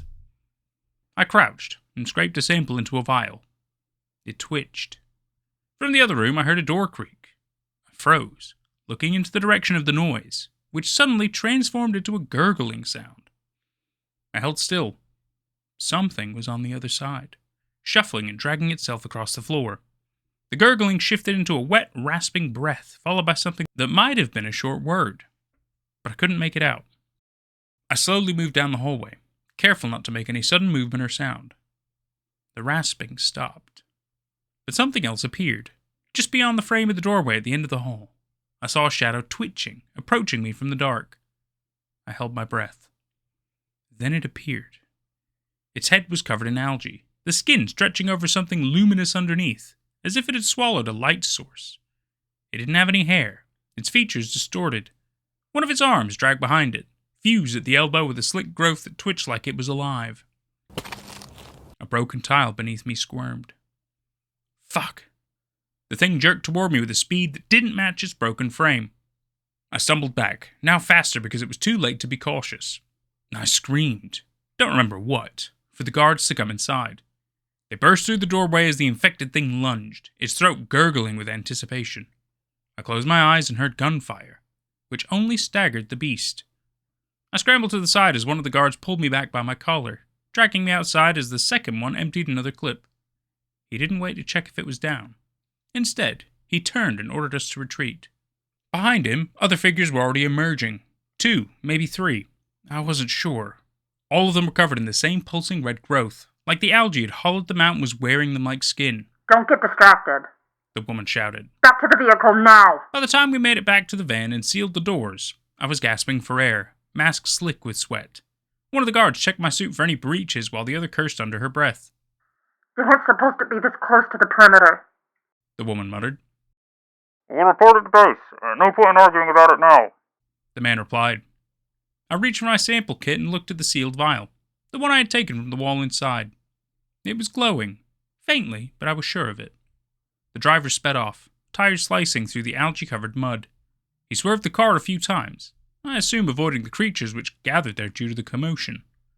They're pursuing, the driver said over comms. I see movement on the rooftops. Rooftops? The guards opened the rear doors to look. There were at least 5 or 6 of them coming after us, though it was hard to see in the fog. One of them climbed onto a collapsed home and watched us from afar. They weren't fast at all, but extremely relentless. They didn't stop, like the algae had pushed them to their maximum, pulsing behind them with every step. A few of them slammed into the van, tilting the vehicle for a moment, tires slipping in the mud. Luckily, the driver held control. Through the fog, I saw pale yellow floodlights, the checkpoint. The gate opened just in time for us to slip through it, stopping inside the quarantine garage. A hydraulic door slammed shut behind us. I finally let out a breath of relief, something I couldn't for the last few minutes. Everyone out. Contamination protocol. The garage flooded with sterilizing mist as we stepped out, coughing slightly under the chemical spray. Inside, it was colder than I remembered. We passed through triage. A technician peeled off the outer layers of my gear and stuck me with a needle before I could object. Blood sample, She muttered. What did you bring back? Enough, I said, and lifted the sample case. More than enough. Good job. We'll process it from here. That was it. No more questions, no debriefing, nothing. Eventually, they told me I was clear. There was no breach or visible symptoms, so I could go. The van that dropped me off wasn't the same one that picked me up. This one had windows, at least. My clothes were returned in a vacuum-sealed bag. Where do I go now? I asked the driver before I stepped outside. He shrugged. Wherever you please, but don't forget, you were never here. 2 weeks later, I was back in the lecture hall, explaining fungal adaptations in extreme climates when my voice faltered. It was too similar. The slide behind me showed a microscopic image of a lichen colony. I thought it pulsed, even though it couldn't. It was a still image, after all. The students didn't notice. They were half asleep, phones in hand, or zoning out entirely. I moved on. After class, I walked back to my office, heart beating a bit too fast. I told myself it was stress, nothing more. But something was on my desk. Another envelope. Same handwriting, in the same black ink. I didn't open it right away this time either. But again, I knew what it meant. The same overwhelming feeling of despair came over me. The order wasn't done with me, and probably won't be. And that was There's a Fungus in the Sea That Doesn't Stay There, by the Big Craven. Are we talking like Big Craven the Hunter, or are we talking about a different kind of Craven? It's not the first time I've heard that word, so I'm really curious if you give me an answer. So, this story is great because, yet again, it's, the title immediately kind of reached out to me, because I'm like, oh, okay, there's this fungus that doesn't stay there. Does that mean that, it moves? Does it, actively go and, I suppose, make colonies somewhere? Because that's what fungal spores and mycelium and things like that do, right? They just, the point is they just, I'm not going to say endless. It's not like they're endless, but, they have this easy way of being able to spread and grow and things like that. So the fact that one can properly move on its own is what I initially thought. And yet again, I wasn't entirely right, which is fine. But it's, yet again, it takes over this, from my understanding, at least this town, right? This town, this area, which is really interesting. It's affected the people. It's able to kill people as well, which is understandable. It probably produces a variety of toxins, and it can be very dangerous to people. And yet again, as we learn later on, it can also mutate people and blah blah blah. It's really great. It's really really interesting. I love this kind of stuff. It immediately made me think of the game Hollow Body, because yet again, you're tasked with basically going into a place, and no, that's not entirely true. In Hollow Body, you are choosing to go into a zone that is very dangerous and has been afflicted by some kind of ailment. I don't remember if it was fungal in nature, but there was certainly some real bad shenanigans going on, biologically speaking. And so the difference between that and this is simply, besides the fact that it might not have been fungal in Hollow Body, is the fact that in this story, they didn't exactly have a choice. They kind of were forced into doing this job, which, is a bit of a shame, but yet again, it leads to an interesting story nonetheless. And yet again, we don't learn everything, which I think is fine. I've always enjoyed the fact that some stories should keep an air of mystery, right? I don't think there should be too much mystery, but I think little bits of mystery here and there are perfectly suitable and fine and great, because then you can kind of speculate, you can fill in the blanks, come up with your own theories and stuff like that. It's great. But what else I really like about the story is that the dialogue's really nice. The words, the terminology, just a lot of things in here are great. They really make you feel like you're kind of out of your element. You're out of your depth. There's a lot more going on than we might understand. And it truly feels like something quite believable, really. It really does. Humanity would for sure probe things that they shouldn't do And it's just, yeah, it's a thing that we like to do. And to be fair, we do that so that we can learn, we can understand, we can perhaps protect from future threats and things like that. And that's what I feel like is, for the most part, going on here. And it's fantastic. It's just fantastic, and it's fun. And I really, really enjoyed reading this one. So thank you, Big Craven. Thank you for that. Besides Hollow Body, this also made me think of, I gotta say the most obvious one that I'm sure most of us would know, The Last of Us. Which, yet again, it's a little bit more drastic in The Last of Us. The fact that it's like, it's not just like one town that's been affected by this fungal infection.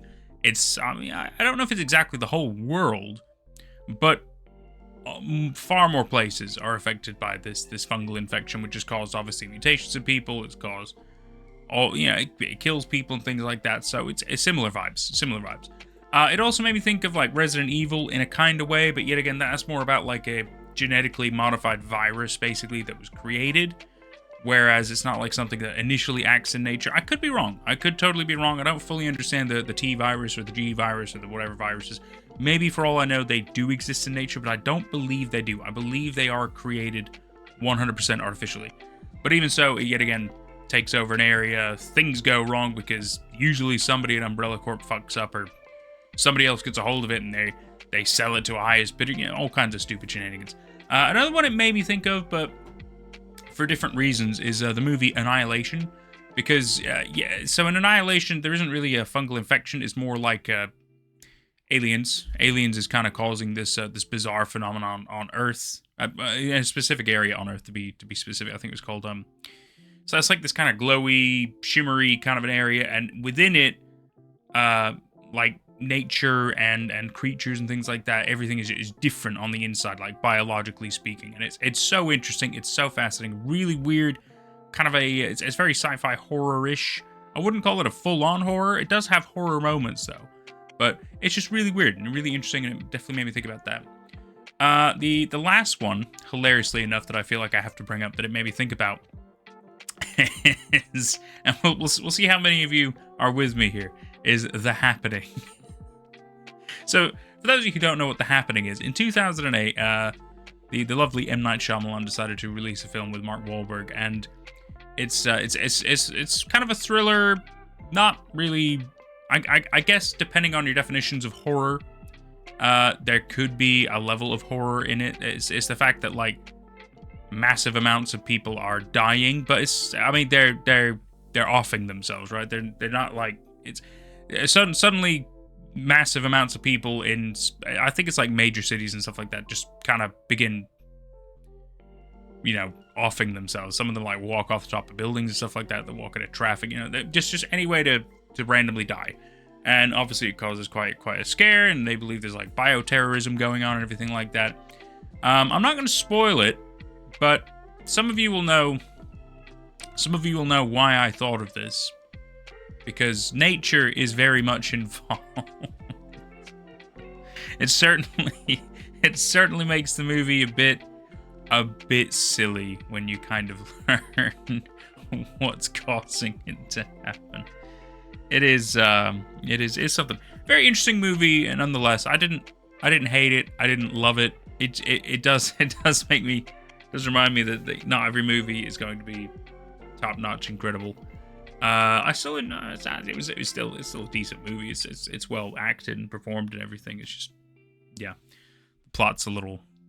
It's really good for the most part until you kind of realize what's going on, and then it kind of just deflates itself very quickly.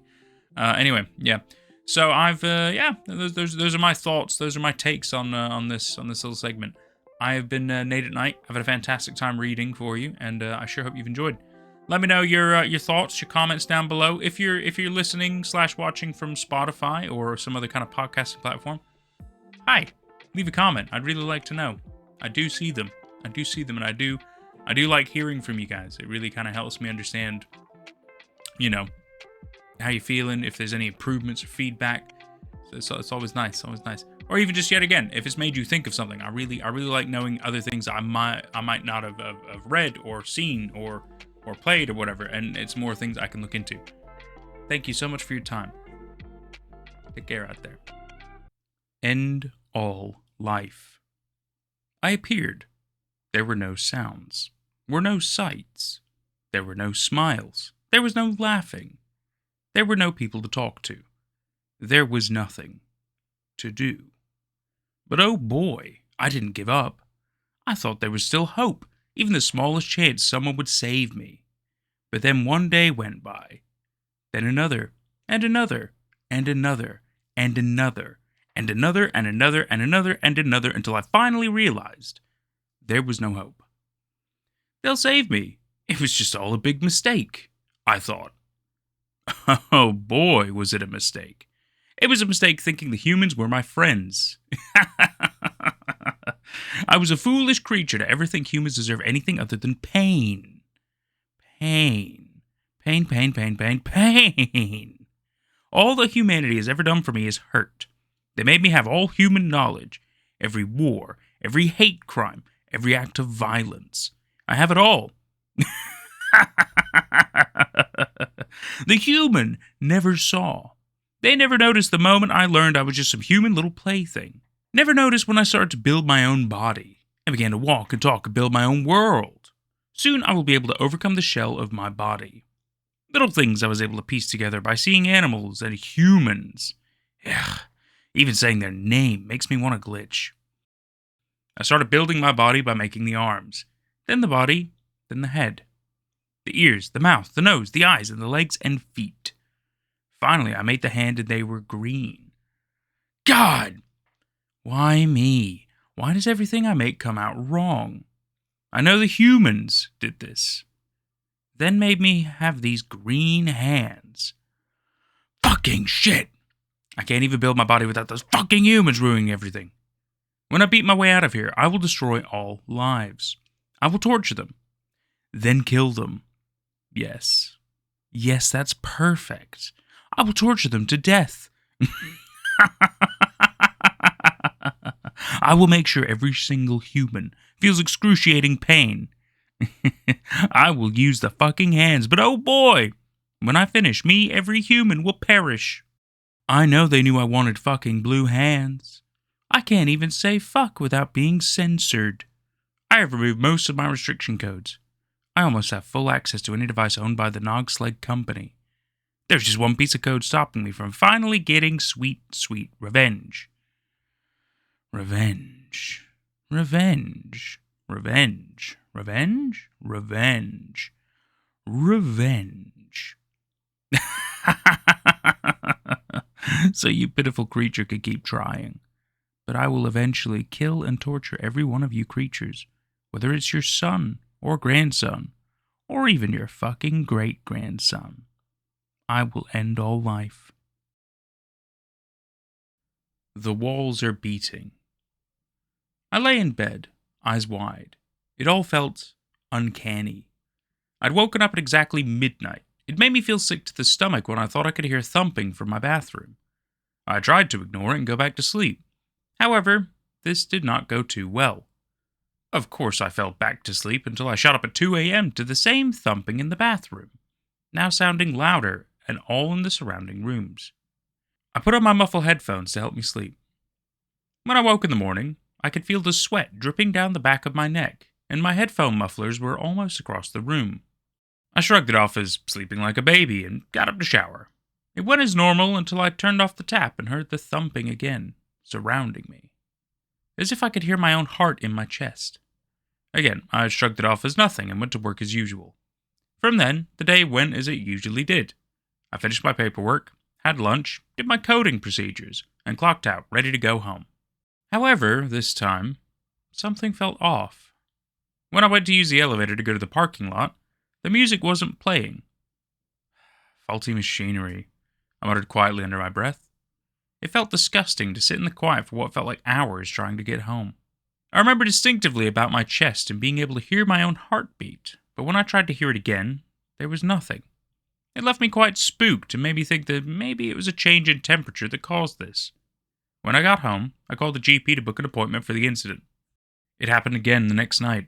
I woke at 12, heard thumping, and ignored it, to hear it around me again and using my mufflers to help sleep. They barely helped this time. I could still faintly hear it. When I finally woke up from my slumber, the air felt stale, a certain smell of old blood wafting into my nostrils. This instinctively made my body feel sick to the stomach. I immediately threw up what was mass amount of blood-red mucus, my body settling once the smell has vanished from my nostrils, but left my body empty of its previous red mucus that was once oozing out of my throat. After this, I immediately called the emergency services to see what was wrong with me. An ambulance arrived and took me away, but one of the officers stayed.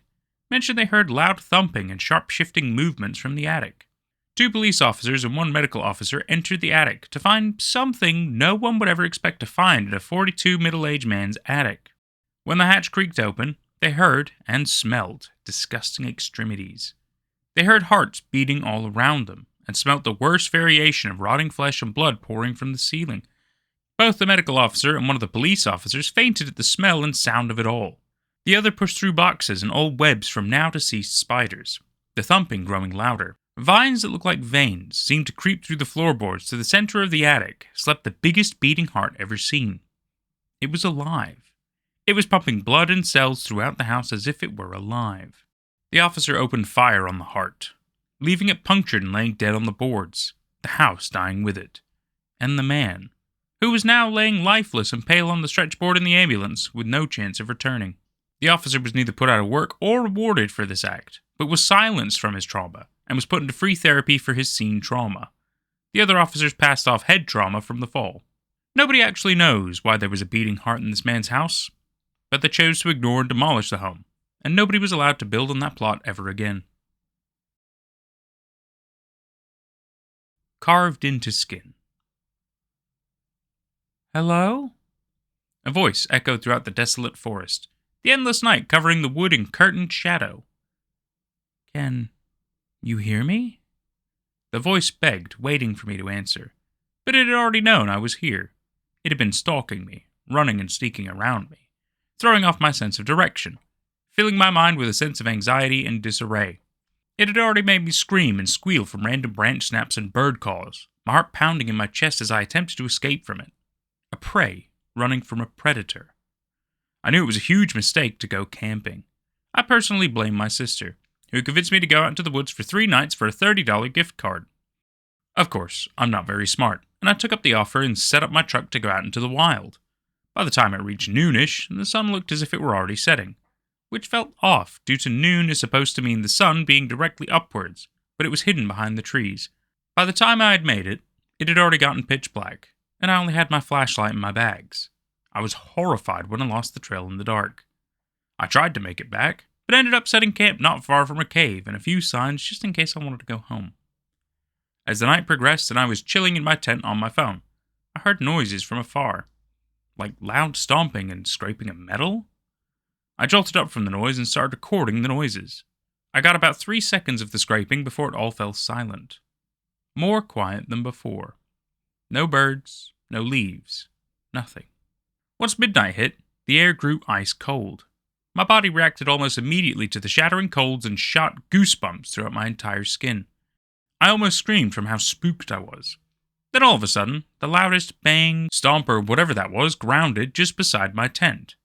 Whatever it was, laughing? Groaning? I don't know how to describe it, but it was doing something. Then it disappeared. It's just gone. I wanted to go out, but my body wouldn't move. I wish I hadn't taken that offer. It felt like hours since midnight hit, but it was only 1 a.m. My phone said it was 1:24 a.m. for about what felt like another 4 hours, which was odd, because I could have sworn I counted each minute and nothing changed.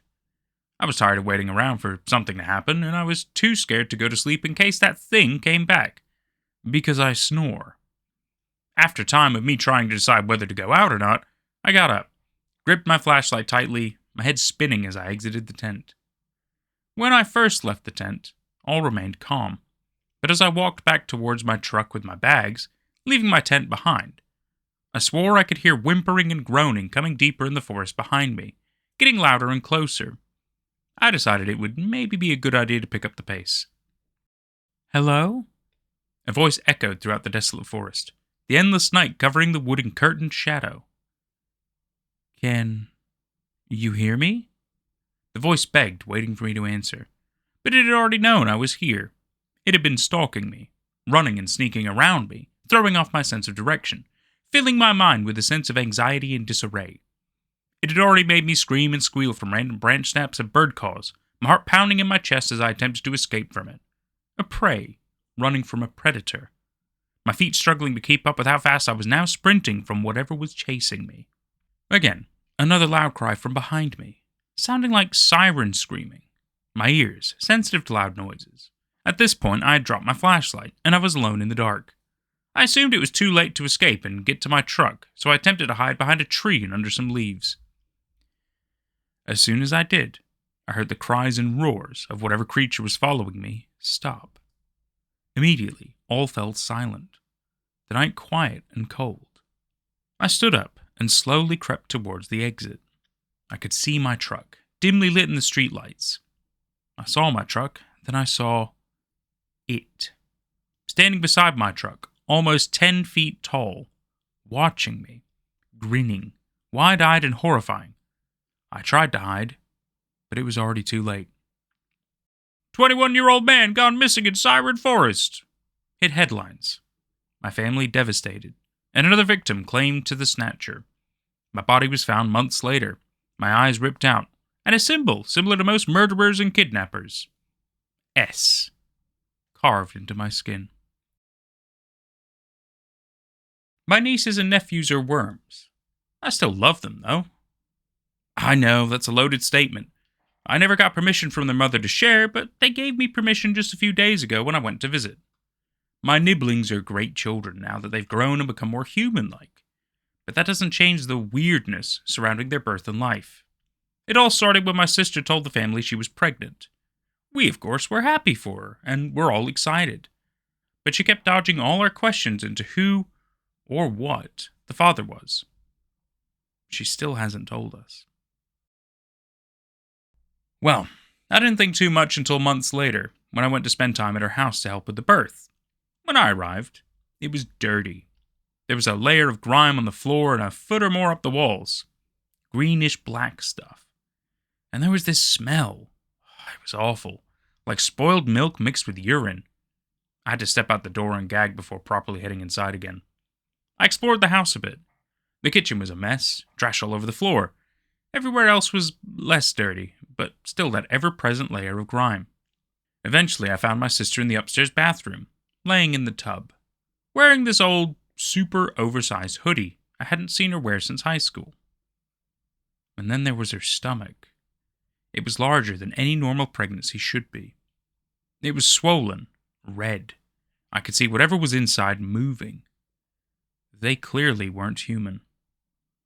Though everything freaked me out, she was crying, so I stayed for her. It took me like 3 days to completely clean the grime from the house, restock on groceries, and even then it took 5 more days to get my sister to leave her tub. Aside from my sister's clearly abnormal pregnancy and her constant dodging of questions, nothing weird really happened until the doctor arrived. Dr. Thaddeus is an odd man, especially back then. But the intervening years, and I've gotten to know him better, he's less weird for me now. He is a man of average height and very thin. He has well-kept dark hair and piercing yellow-green eyes. He always wears a worn red cap, the kind you'd have seen a newsboy wearing in the early 1900s. But most notably, when you shook his hand or even touched him, he was freezing cold to touch. He knew more about my sister's pregnancy than any human should have. He made sure she was healthy. He moved into the room right next to mine. Once I accidentally opened the door to the bathroom while he was in there. I quickly closed the door and was embarrassed as usual. But what I saw remained with me. He has horns. A pair like those you'd see on some demon. Just like 2 little nubs with upward points. Though closer to the temples than most demon art pieces and fading to blue at the tips. He's told me since he's not a demon, but I don't think he's telling me the whole truth there. Though with most of the things, he does. Well, after a month or so of Thaddeus' stay, my sister went into labor. The birth took a long time. The babies had no bones, so were squishier than human infants. But they were all twice to triple the size of human babies. These weird, thick worm creatures, flesh-colored with 4 little limb nubs, underdeveloped mandibles on either side of their mouths. But I remember their eyes most of all. 4 large and round human eyes, blinking at the light they didn't know. You would think I would have found them horrifying. But in the moment, I couldn't see them as anything but the cutest little thing besides a human baby. In the end, there were 5 worm babies. 2 boys, 3 girls. I stayed to help for a few months before returning to my own home. Same with Thaddeus. My nibblings grew into my human forms as they aged.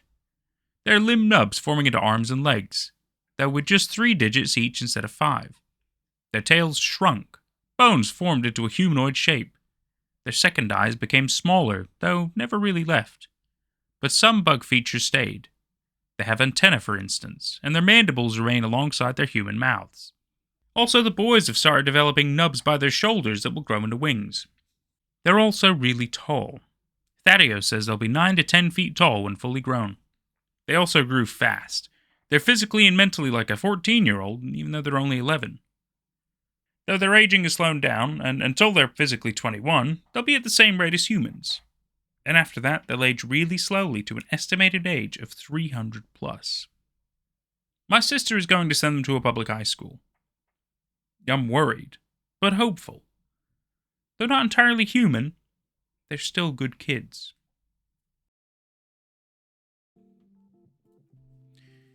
Wow. Another 4 pretty interesting, yet slightly different stories. Let's kind of go over them a little bit. So the first one, End All Life by Free Profession 8255. They even actually left a comment right at the end of it, which says, I made this as a challenge to see if I could make a story in less than a day. Edit, got bored with my big project and wanted to do something else. It's quite an interesting little thought process, right? It basically feels like it's somebody going crazy. But if you ask me, I think what it really is AI. I think it's alluding to AI, right? But that's just my thought, you know? And the fact that it wants to get revenge on humanity. I think that's pretty interesting and pretty fun. I like that. Next up is The Walls Are Beating by FWGJ_YT. Might stand for YouTube for all I know, maybe like a channel. Which The Walls Are Beating, I actually thought this was quite good. I found this to be quite interesting. The fact that there's like this weird phenomenon going on with our main character. They don't really know what's going on, but there's like thumping and stuff, and they relate it to the noise of like a heartbeat. And then later on, they find out that, oh wow, some like a police officer and a medical officer went up into the attic. They were pursuing whatever this noise was because they could hear it as well after they take him to the hospital. And they find, I mean, at least one massive heart. I think it might have been more than one really, but basically, oh no, it was multiple hearts. It was multiple hearts beating all up in the attic, which is incredibly weird. It's incredibly weird and strange, the fact that this house has more than one heart. But I guess, I mean, there are some animals in nature that have more than one heart. There's also the idea that, like, it again, we're talking fantasy, sci-fi, whatever kind of horror aspect stuff. So obviously you can kind of make up whatever you want, right? No, I thought it was really cool. And the fact that, like, when they decided to destroy the hearts, because I guess they didn't really know what else was going on, that even the man died. So it's interesting how he was somehow also connected to the situation. Was he maybe being absorbed by the house? Maybe it was an extension of himself and he wasn't aware of it? Who knows? Really, really good stuff. Next up, we have Carved into Skin, also by FWGJ_YouTube, or YT, I'm not sure. Which I think this is good because it's got this idea of, like, somebody goes camping in the woods, things kind of go wrong.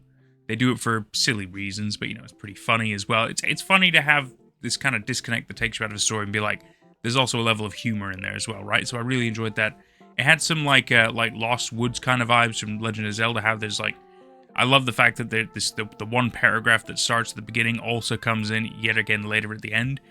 I thought that was really good, really fun. Really reminds you of the fact that, like, what the fuck is going on, kind of shenanigans mystery level. And yet again, there's also the fact there is some kind of a actual murderer kidnapper type deal going on. But yet again, we don't know if that's truly what's going on. There might be more to it than just that. For all we know, there's some kind of an entity that lives in the forest that does these things. Maybe it's not an actual serial killer human. It could be maybe like a fae or something like that. I don't really know why they would carve things into people's skin. But again, fae do all kinds of fucking shenanigans. So, yet again, quite good. Quite good. Last but not least, we have My Nieces and Nephews Are Worms. I still love them, though, by The Waiting One. And what I also really like about the story is it's horror in a way, right? So it's got elements that can be horrifying, but I wouldn't say innately it's just scary, right? It's meant to make you be scared. If anything, it's more like if you were to open up some kind of a monster compendium, I think is the word, or like a kind of a beast encyclopedia for, like, say, Dungeons and Dragons or something like that, and you're learning about what other creatures do and everything like that, which is really interesting, and you kind of learn a little bit more about them. And it's just how, like, well, obviously his sister gets pregnant by something, not human, obviously, and gives birth to these little wormy creature nubbling things, which inevitably become somewhat humanoid. They're clearly some kind of a mixture hybrid kind of a thing, so they're, I'd say, insect-like, but not fully. I mean, would you class worms as insects? I think worms are insects, but I'm not entirely sure. There's probably different genus or family or class or something like that they fall under. In which case, correct me in the comments. I'd really like to know, because I feel like I should look it up, but I'm not going to, because I have too much to do as it is. So I thought this was interesting because it's this interesting little tale that isn't really scary, but that doesn't mean there couldn't be scary parts about it, right? And it's this kind of thing that is meant to make you feel differently. And I think that's really, really fascinating and is really interesting. And quite frankly, I thought it was quite well done, quite eloquent, quite nice, plenty of good reading portions. No, it was really good. I've quite enjoyed so far this little subreddit. We've been getting some very interesting stories, no doubt. I like the fact they're not all horror. I like the fact they're not all the same. I like people's creative ideas and seeing what comes from it. It's really interesting, really, really interesting. And I'm really glad and I'm really blessed. I feel like we have a great opportunity here to keep sharing some really cool stories. Yet again, if you want your story read on this channel, one of the best ways to do it, submit it to r/NateAtNightNetwork subreddit, because those ones I pretty much will pop in these collections, unless it's quite a long story, in which case it might get a dedicated video of its own. But if it's short, it'll be part of this collection, and we'll be able to talk about it and we'll be able to share it. I have been Nate at Night, your nightly storyteller, maybe daytime storyteller. I guess it depends whenever you want to listen to me. Totally fine. But this has been another little collection, Volume 2 to be specific. Who knows? We'll see how this format evolves and changes over time. Thank you so much for listening, and for sharing your stories. Can't wait to read the next one. Bye for now. I killed a monster using geo-guessing. Yep, I'm serious. Go back and reread the title. I'm just as shocked as you probably are. I'm chronicling my story online to maybe give someone else hope, in case they're also stuck in a situation like I was. I'm speaking to a few people directly when I say, are you having the same reoccurring dream? The one that feels way too realistic. It's not just a dream. You have a time limit on your life. I'm sorry to break the news to you on this. But good news? It's not a death sentence. I beat it. Maybe you can too. To the rest of you, let me fill you in on what I'm talking about. Vivid dreams are the worst, no matter what. You could have a wonderful dream, and when it ends, it frustrates you that it wasn't real. On the other hand, a vivid nightmare sticks with you. Countless husbands have been given the cold shoulder over a dream's cheating, and many children swear the creature under their bed was right there. But when I tell you my dreams were vivid, please understand that I mean vivid. I can remember the very first night my dreams became vivid. It's not hard to remember what it was like. Though they happened in a different place every time, they all followed a very similar pattern. It always started on the street. I was standing on a street, staring at a home. Only, I knew it wasn't me. For one, I was way too tall in my dreams. Normally, I'm an average height guy. But in those dreams, I could tell that I was easily 7 feet tall, based on doorways and such. After moments of staring, I would then proceed up to the house. Most of the time, I just walked up to the house. If there was a gate, I'd just hop over it or scale over a fence if I needed to. I never took the front door. Silently, I would creep to just the right window. I always knew which one. They were always unlocked. The room inside was always dark, and there was always one person inside, sleeping soundly. I'd creep towards the bed, and the other indicator that this was not my body made itself apparent. My clawed, pitch-black arm would slither up, out of my control, and towards the person. I wished one of these people would wake up and snap me out of my dream. They never did. I'd extend my claw and lightly tap the person's sternum. Nothing more. What followed was a violent fit from the person in their sleep, as if they were choking or having a heart attack. In the dream, I would stare, motionless, until their ragged, jerky movement ceased. Silence. The dream would fade. I'd awake in a cold sweat. I used to be shook for most of the day, back when it first started. I would have this dream every night. The person I confided to first about these dreams was my closest friend, Ted. For as long as I've known Ted, he's been eccentric, I guess. He works at a local tourist trap as a crocodile handler, in order to, as he put it, get on the good side of the reptilians, to show he's one of the humans worth saving. Typical Florida man. I have a hard time breaking down if he's serious most of the time, but surprisingly, he's a good listener. I was hanging out at his house, watching TV, as I explained to him what my dreams were like, and he nodded slowly, absorbing the picture. So, in your dreams, you're a tall murder creature that stops people's hearts or something? He clarified. I guess... I don't know, man. The worst part about these dreams is how real they feel. Like I'm actually there. Do you smoke? He asked, with his eyebrow raised at me. No, man. My job would can me if I did. So it couldn't be that. Nah, man. I mean, like, maybe you should. You know, mellow out. He smiled at his own sage advice. You're an idiot. He shrugged. You came to me. That's an error in your judgment. That's fair, I guess. I sighed. Just don't sleep, bro. Problem solved. No dreams if you're not asleep. He tapped his skull. Tried.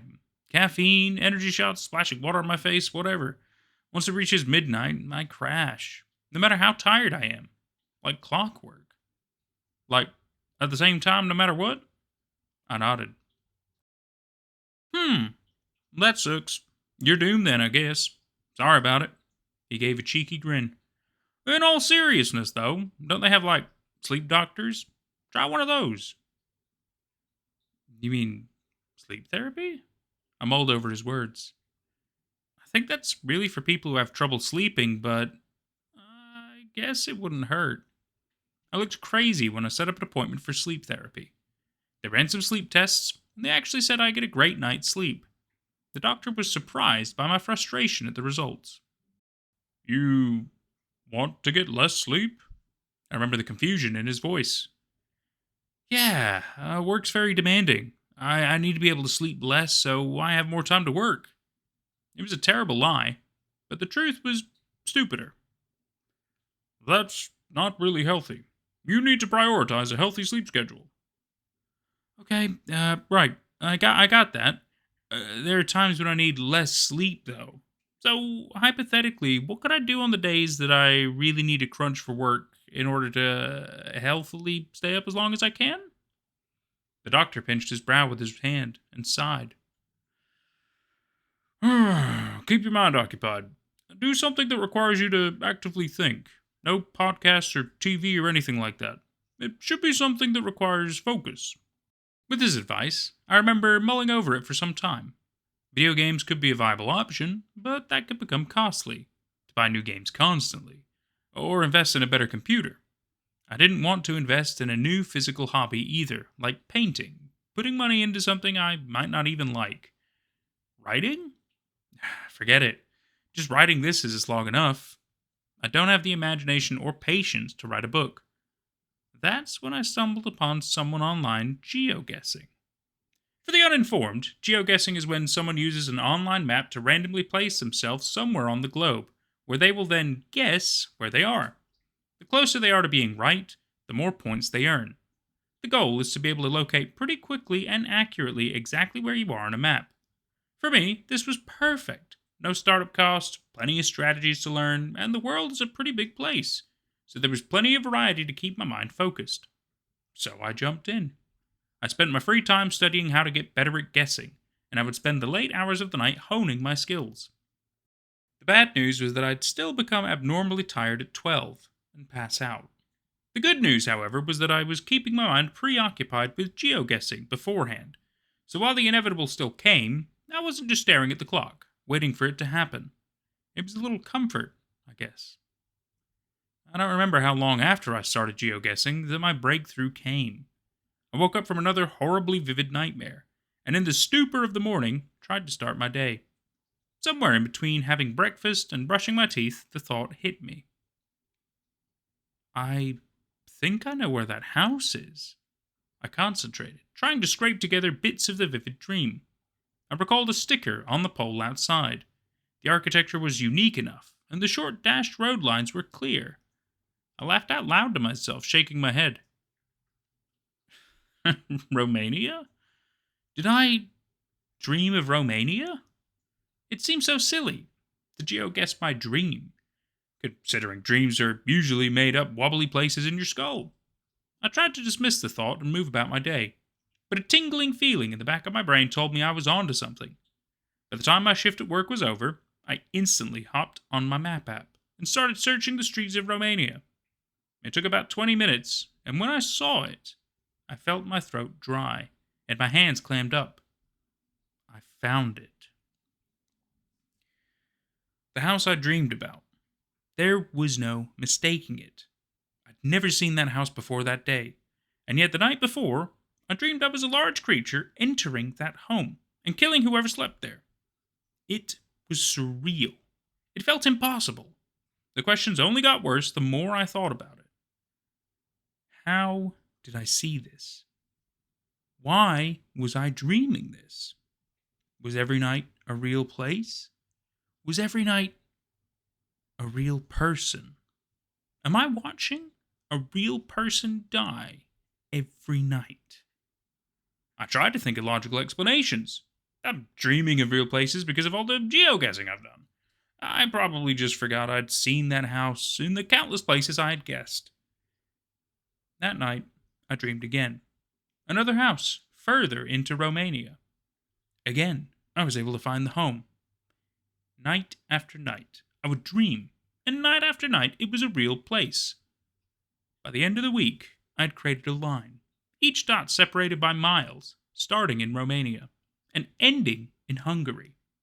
At this point, there was something I had to do, to put a final nail in the coffin, so to speak.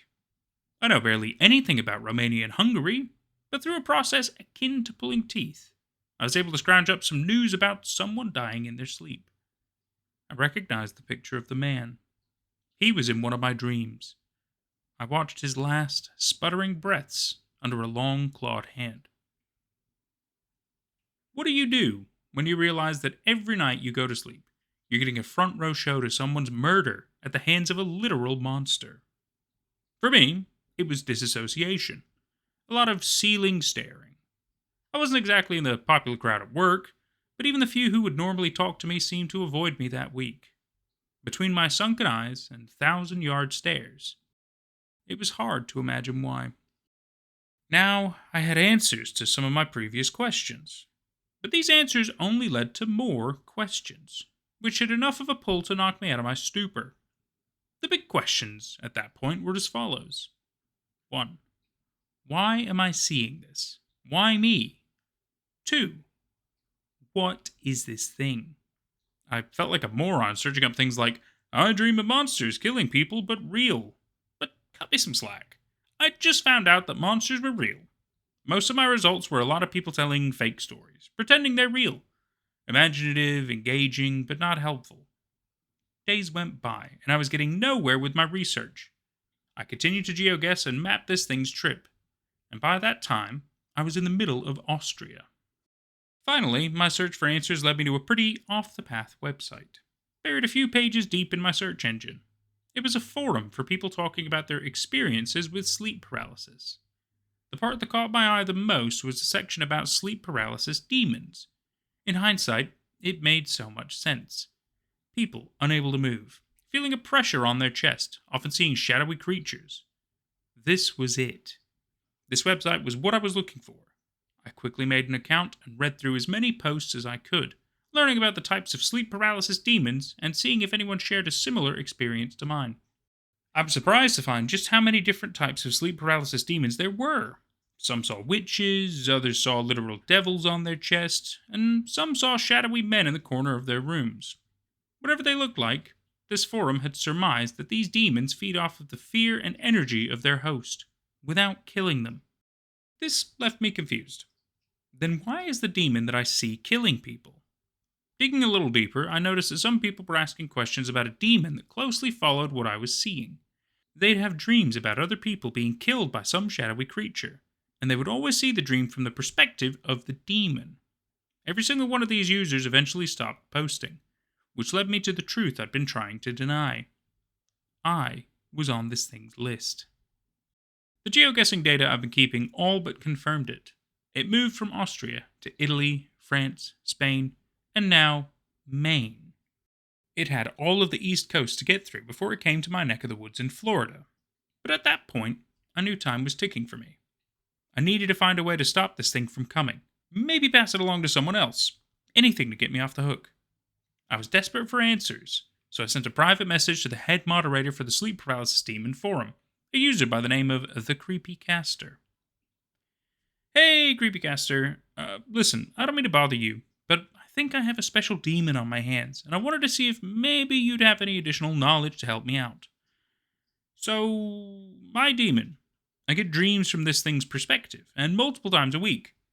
I dream of this thing killing people. I don't know anything about sleep paralysis demons, and I just wanted to see if you maybe had any suggestions, or knew anything to help me out. About an hour or so later, I got his response. Hey, Sleepless in Florida. Yeah, I got a suggestion for you. If you have any loved ones, say goodbye to them. If what you're saying is true, you've been targeted by the touch of death itself. I came up with a name. I don't know how to put this lightly, so I won't. You're cooked. Anyone who's ever asked about the same thing you're asking about stops posting, and it's probably not because they made friends with the demon. No one's ever killed a sleep paralysis demon before, and there's proof that some out there just kill people. Just go look up Sons if you don't believe me. Sorry about your luck. Thanks for being a member of the forum. I reread his message a few times, letting the words sink in. Sure enough, I did look up Sons. Sudden unexpected nocturnal death syndrome. I laughed bitterly at the thought. Yeah, I solved the unexpected death part. Turns out it's just a demon that likes to torture you before it kills you. Great. A Nobel Prize was in my grasp. The part of his message that stung the worst was the part about loved ones. My parents were long gone. I had no siblings and no love interests in my life. A part of me wondered if that's why I was targeted. I was easy prey. I won't lie, I fell into a state of hopelessness. I continued to track the demon's location as it crawled down the East Coast. It was a weird feeling to know that I'm going to die, and at the time, thinking there was nothing I could do about it. The day it all turned around was the day I met up with Ted to say my goodbyes. When I came over, he was out in his backyard, setting up empty cans, gun in hand. Hey, Ted. Thanks for letting me come over. I really appreciate... Wait, is that a Zune?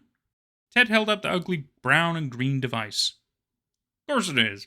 No one tracks outdated tech, and this thing works just fine. I shook my head. All right, whatever. Doesn't matter. I know I've been a little flaky lately, but I was wanting to say goodbye and let you know you can have whatever you want from my house. He paused and raised an eyebrow at me. What? It seems a little out of the blue, don't you think? I simply sighed. My shoulders shuddered. Yeah, well, those dreams I told you about a few weeks ago, found out I'm being hunted by a demon. It's coming for me soon. Normally, this would get a laugh out of someone, or they'd probably think I'm crazy. Ted, however, just nodded, like we were talking about the weather. How do you know this? Alright, I'll try to give you the short version. About 45 minutes later, I wrapped up my explanation. So yeah, it's on the way, and there's nothing I could do about it. So I wanted to give you some closure before it gets here. There was a heavy silence from Ted as he digested my words. Finally, he shrugged. You ain't dead yet. Actually, I think you have the best chance of taking this thing out. Somehow, despite me being the one approaching him with this crazy information, now I was the one flummoxed. Did you zone out of what I was saying, dude? He shook his head. Nope, heard every word. So your boy's coming to get you. Because you live alone, but you have an advantage that no one else had. You know it's real, and you know where it is. But every poor guy who died before you didn't know it was too late until they saw themselves in the eye of the demon. But you can prepare. Prepare how? I'll be paralyzed. What, you want me to set up some marbles by the window so at least I can see this thing stumble over before it kills me? Ted laughed. Fun, but no. Answer's pretty simple, bro. He aimed his shotgun at his makeshift target practice and let off a loud shot, bits of can shredding into the air. We shoot it. With a gun. I was frustrated with Ted. Shoot it? Do you hear yourself? Just shoot the demon like it's that easy. The guy online said no one has killed one of these before. Yeah, dude, because no one had known it was coming before. You think people who were dying of this thing in the Middle Ages were geo-guessing the location of demons? Hell, man, they didn't even know that they should wash their hands. I bet they just wake up and say, yep, Paul died in his sleep because his humors were out of whack. Or some garbage like that. He held up a shotgun slug. We can make history here. Be the first to bag a demon. Like I said, you ain't dead yet. So let's make a plan to keep it that way. We spent hours going over what could potentially be a way to save me. It felt ridiculous, but Ted was right. I might have been the first person to know where this thing was. Might have just been the knowledge we needed in order to actually do something about it. That night, when I left with a plan, there was still a bit of unease. But at that point, what other option did I have? Each morning, I continued to track where the creature was the night before. Once it reached Georgia, I remember letting Ted know it was close, and that the plan was on. I'll never forget the night I saw my own house in the dream. I was so used to seeing all these different houses, and once inside, the different faces. But here I was, in front of my own home, the cicadas buzzing in the trees on a humid summer night. There was a moment of fear that went through me. What if this doesn't go right? What if this demon is linked to my mind, and knows what we have planned for it? It was useless to think about these what-ifs at the time. The demon was already in motion. I watched from its eyes as it approached my bedroom window. There, it stared down at me. I was staring at my own self, fast asleep in the bed. I watched the demon's hands grasp the base of the windowsill and slowly creep their way inside. Its eyes were locked on my sleeping frame the whole time, just as I had hoped. It moved its way to the side of my bed. No sound of footsteps, despite its towering frame. This was it. Do or die. The silence of the room was broken by the simple sound of a shotgun being racked. The demon's vision spun, and there, tucked in the corner of the room, was my buddy Ted, with his shotgun at the ready. He smiled. Buenos dias, you ugly mother. I don't know if it was the sound of the shotgun or the slug hitting the demon directly in the chest that woke me up. But in an instant, my vision shifted from the demon's point of view to my own, as I stared at the lumbering nightmare creature in my room. It had a solid shape, though slightly fuzzy at its edges, like when you squint looking at a light. I didn't have much time to sit in bed and admire my new friend. It was time to act. I grabbed the snare on a pole from under the covers. Ted's work let him keep most of his equipment, and quickly looped the snare around the thing's neck to hold it in place for another shot, without letting it get near us with its hands.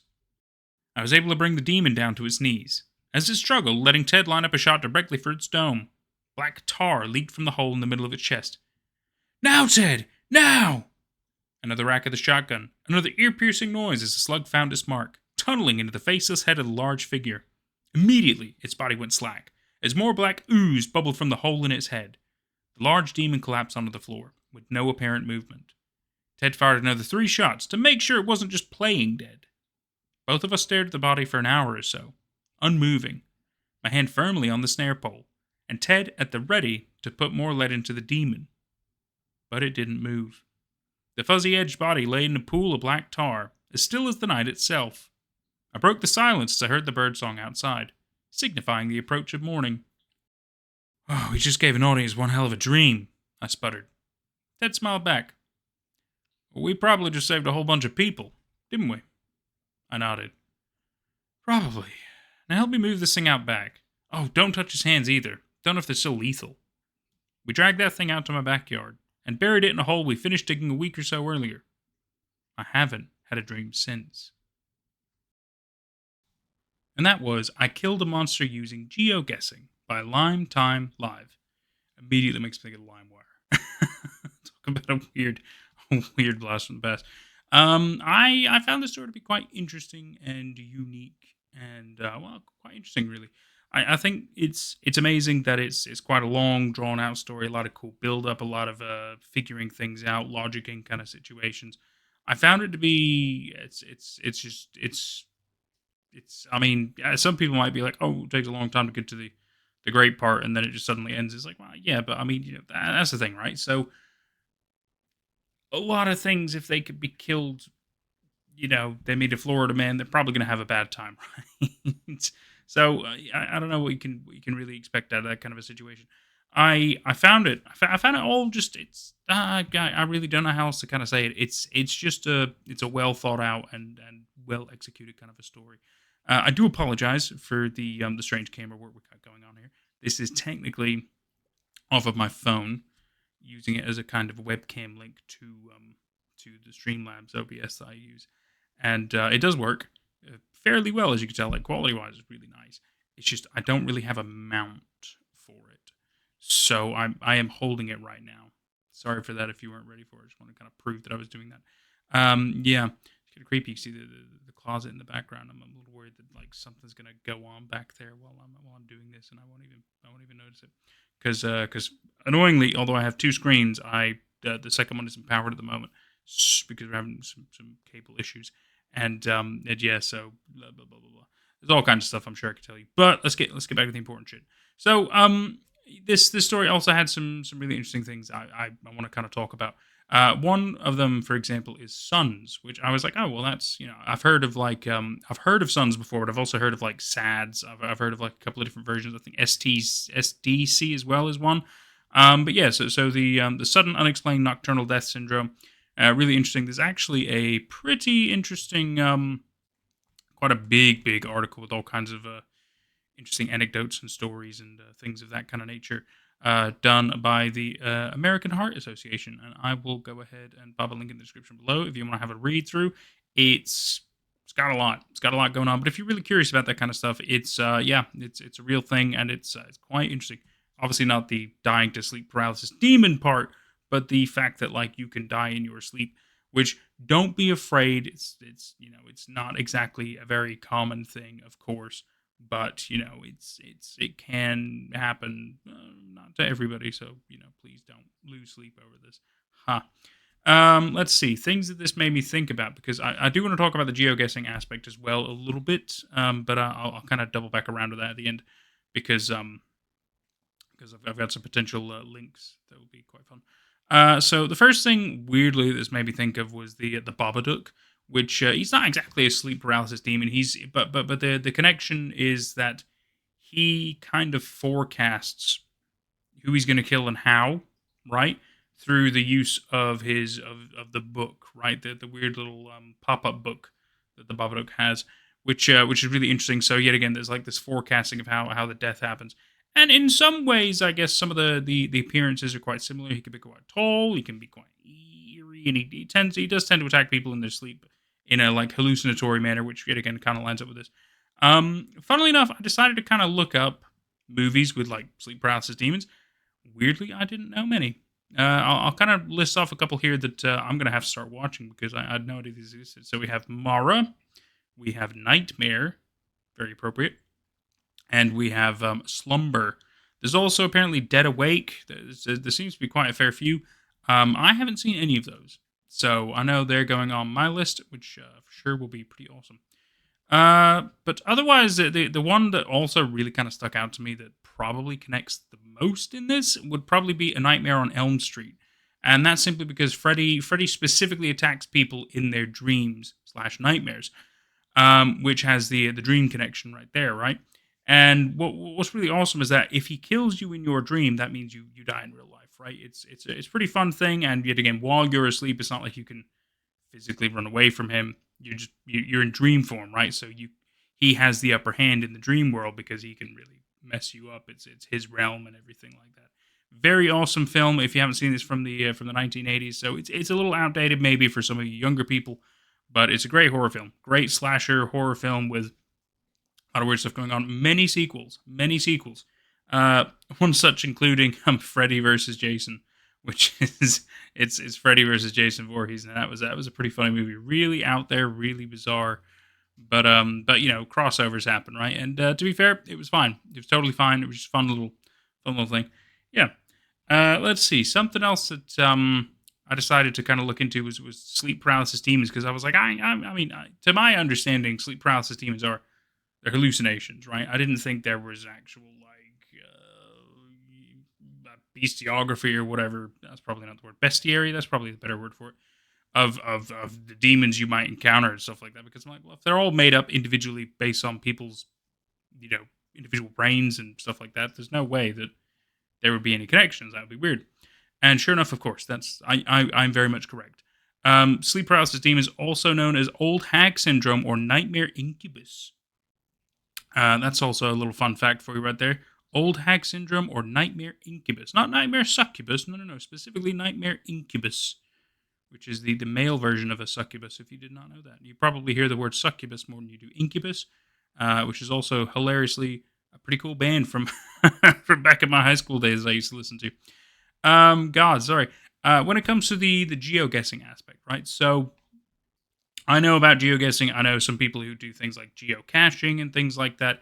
And then there was quite a popular trend ways back. I think it was called Randonautica, Randonauting, something like that. And it's first of all, even if it still exists, I don't know if it does, to be honest. Don't do it. There's been some crazy stories related to randonauting, including the one that ended up making like news headlines and stuff like that. And actually now has like a Netflix documentary about like these kids who were doing a randonaut. Basically, it sounds exactly like geoguessing, where it kind of gives you a place to. Okay, so it's not exactly the same. With randonauting, it kind of tells you where to go, like on a GPS map, based on a prompt that you basically give it, right? So you're basically giving this this system, if you will, a prompt. Maybe so something you're looking for, right? So some people fuck with it and they're like, "Oh, I'm looking for death," or "Oh, I'm looking for drugs," you know, like really hard stuff. And you know, obviously, I can't imagine that every single time it's successful. But it is weird that in some cases they do find very disturbing things, and they can lead to some very great videos. Like I said, the one case in point is the one that made news headlines, and these I think teenagers, I'm assuming a group of teenagers, found this bag, this like luggage case on a kind of a rocky beach, and it had like quite a smell to it, and they decided to poke and prod it. But the randonaut brought them to this location because they were looking for death or something like that, and it turns out it was full of like human body parts. Pretty fucking wild. Pretty great documentary. Great, interesting, weird, crazy, fucked up story. So it's pretty weird. I even tried a little bit of randonauting. I didn't really have very much luck. I don't think I ever put the video out on Badlands Boys. I'll have to have a look, because if I did, I'll pop a link for you if you want to see how that went. But I guarantee you, it did not go very well. Anyway, it was kind of boring. It was not super fun. I do like the idea of geo-guessing, trying to figure out certain things. It makes me think of Geo-guesser, for example, which is a fun thing I wanted to try it with. Funnily enough, with my dad, actually, I think that'd be pretty great, because he's been to quite a number of countries in his life, and I want to see if I can test his knowledge and see if I could potentially beat him. I think that'd be fun for a Nate at Day video. Nate at Die. No. I don't even think YouTube would be okay with that. For a Nate at Day video, I think that would be fun. Just kind of test our knowledge and see who comes out on top. I get the feeling there are others that might also be up for it. That'd be really fun. We'll see what we can do. If you like the sound of that, let me know in the comments down below, and I'll try to push that up the priority list, because I'm trying to get a decent schedule going. But I'm also potentially going to be moving to work full time, perhaps in the winter. So there might be some changes coming. I'm still kind of in some planning phases, if I'm completely honest with you. I still want to launch merch and things like that, but I've got some stuff sorted out. Anyway, thank you so much for watching. I've been Nate at Night, and I've had a great time, and I sure hope you have too. And we will see you for, whatever's next. Bye for now. I was tormented by a dog while babysitting. I don't think it was a dog. $20 per hour. That was the pay rate, and the reason I accepted the babysitting job I'd been looking at for the past couple of weeks. Adding on to that, the parents both worked full-time, which was the whole reason this babysitting thing happened in the first place. I do have a job, it's just that I'm close to finishing my senior year of high school, and I want to have at least a little bit of extra cash for college. No broke girl here. And it's no small sum of cash either. The father, David, is a lawyer, and the mother, Lindsay, is a dentist, so I guess the money is just burning holes in their pockets. No complaints here, though. According to the posts I saw on Facebook, it will be a week-long process, but it was only overnight, and I have next to nothing for schoolwork anymore. Looking for an evening babysitter. Preferably local if you're able to. Requirements. 1. Have some experience in taking care of children. Our daughter isn't high maintenance, but you should still be able to care for her. 2. Have your license and a car. 3. No history of crime or violations of any kind. 4. Be a female sitter. No prejudices, we've just agreed that we feel more comfortable with a female sitter. 5.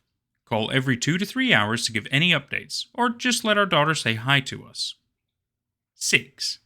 If you're babysitting for us, then any of our food is your food too. Oh, in addition to that, feel free to use any of our appliances. Once again, if you're babysitting for us, then what's ours is yours. 7. Sitting sessions will start at 6 p.m. and end around 5 a.m., so about 11 hours. 8. Lastly, if any dogs try to get in the house, don't let them. We don't own any pets, and there have been multiple dogs stalking the area around our house for the last few weeks. 9. Okay, lastly, our daughter's name is Emily. Lastly, there's a small rock in the driveway next to the front door. If you shine your light on it, it sparkles. There's a key to the house in it. That's how you'll get in. Alright, thank you. Emily is a bit strange, but she's a wonderful kid, and I'm sure you two will have a great time. So these were the only requirements. Seemed like it would be an easy gig. It was a Thursday night, 5:45 p.m., and I was just getting ready to drive over to the house. According to my map app, it would only take about 10 minutes. The parents told me prior that the daytime sitter left around 6, so there was a chance I'd run into them. 5:55 p.m. Pulling into the driveway, I saw that my car was the only one there. I guess the day sitter left a little early? Whatever. I was here now, so it was fine. I got out of my car and genuinely had to stop and look at the house I was standing in front of. It looked to be 2 stories and the exact archetype of the rich people home, but I wasn't complaining. Taking the advice from the post, I shone my light upon the rocks in the driveway until it came upon one that glittered. Using the key, I let myself in. There, sitting on the couch, watching some cartoon, was Emily. She was really short, blonde hair, all that stuff. She looked over at me and smiled. Are you my babysitter? She seemed friendly enough, so I responded in kind. Yep, I hope you're okay with me. You look nice. And that was it. I set my bag on the counter and went over to the couch, plopping down right next to Emily. I began to ask her some questions. So, what's up? I'm watching my favorite show. Oh, yeah? I responded, looking over to the television where a loud, energetic show was playing. Whatever entertained the kid, I suppose. Yeah, She said, kicking her feet. How old are you, Emily? She looked down and then up at me with a smile. I'm 7. Cool. I'm 18, but I'll be 19 in a few months. Do you know what time it is? I looked at my phone. 6:16. Wow. I didn't realize just how long we'd been talking for. Emily must have been hungry, so I asked her if she wanted dinner. Yeah. And to the kitchen we went. I rummaged through the fridge and I couldn't find any leftovers, which meant that I was going to have to cook for the both of us. You guys got anything in the pantry? Emily shrugged. Maybe. I'm not tall enough to reach it, so Mama and Dada will help me with it. I opened up the pantry and looked through it. Flour. Beans? A jar of peanut butter? I'm in a goddamn ingredient house, I thought to myself. Then I saw it. It was a box of macaroni and cheese, second to the top shelf. I grabbed it and put it on the counter. Okay, I said, opening the fridge again. Well, let's find some meat for this pasta. Hot dogs. As the water boiled, I saw Emily sitting at the dining table, looking out at the big double windows showing the backyard. I figured something was wrong, so I decided to see what was up. Hey, I said, sitting down next to her. Something up? Her next words froze me in place. I don't like the way that dog is looking at me. I was shocked and nervous all at the same time. That dog? The list of requirements rang at my head again. If any dogs try to get in the house, don't let them. We don't own any pets. No pets. No pets. But this dog was right there. A full-grown pit bull. No pets. So then why the hell was there a dog out in the yard? Emily, I asked, fear holding my heart with an iron grip. Do you know that dog? No. Just then, I heard the splash of water and looked over to the kitchen where the pot was waiting for the pasta. Water was flowing out of it quickly, so I had to go over and stop it. Just as I took it off the heat, I heard Emily scream. No! I rushed over, nearly slipping on the spilled water. She was still at the table, but she was balled up, knees to her chest, and her arms wrapped around them. She was in the beginning stages of a crying fit. "What?" I yelled. "What happened?" Emily looked at me, her face slicked with tears, and pointed out into the yard. The dog is gone! I looked to where she pointed, and it was as she said. That goddamn dog was gone. "Okay, did you see where it went?" I asked, holding Emily by the shoulders. It went that way," she replied, pointing to the leftmost direction outside. I rushed over to the leftmost part of the house inside and looked out the window. My heart began to beat rapidly in my chest. There, out in the driveway, was another dog? This one looked like a Doberman. Where had the pit bull gone? Never mind that. There was more important things happening. It was standing on its hind legs, looking right at me. I felt Emily come up behind me and grab my hand. What is it doing? I looked down at her and I lied. I think it's doing a trick. You go upstairs. I don't think you'll have to look at it there. I pointed up the stairs. Emily obliged and went up to what I assumed was her room. I turned back. The dog was at the door now. The only thing separating us was a big piece of wood. "What do you want?" I yelled. It was a pointless effort, but I was out of options. All that came from the other side were some taps on the door, clacking sounds like nails on wood. I went up to the door and locked it. Not that I thought it would do anything, I just had to placate myself. "What the hell do you want?" It wouldn't answer. I didn't like hurting animals, but again, I was out of options. I grabbed a rolling pin from the kitchen and unlocked the front door. I readied the pin and carefully opened the door. It wasn't there. I looked around. The dog just wasn't there. Not in the street, not in the driveway, nowhere. I just couldn't see it. I went out into the street and looked around. Nope, nothing was there. I laughed at myself. Ah, moron. It was just a dog. You're in a suburb. Of course you're going to see a dog. My inner monologue was cut short by the heart-wrenching sound of one of the windows in the house shattering. I snapped out of my stupor. Emily. I rushed back to the house, and by the time I got inside, I could already hear the sounds of nails clacking on the hardwood floors.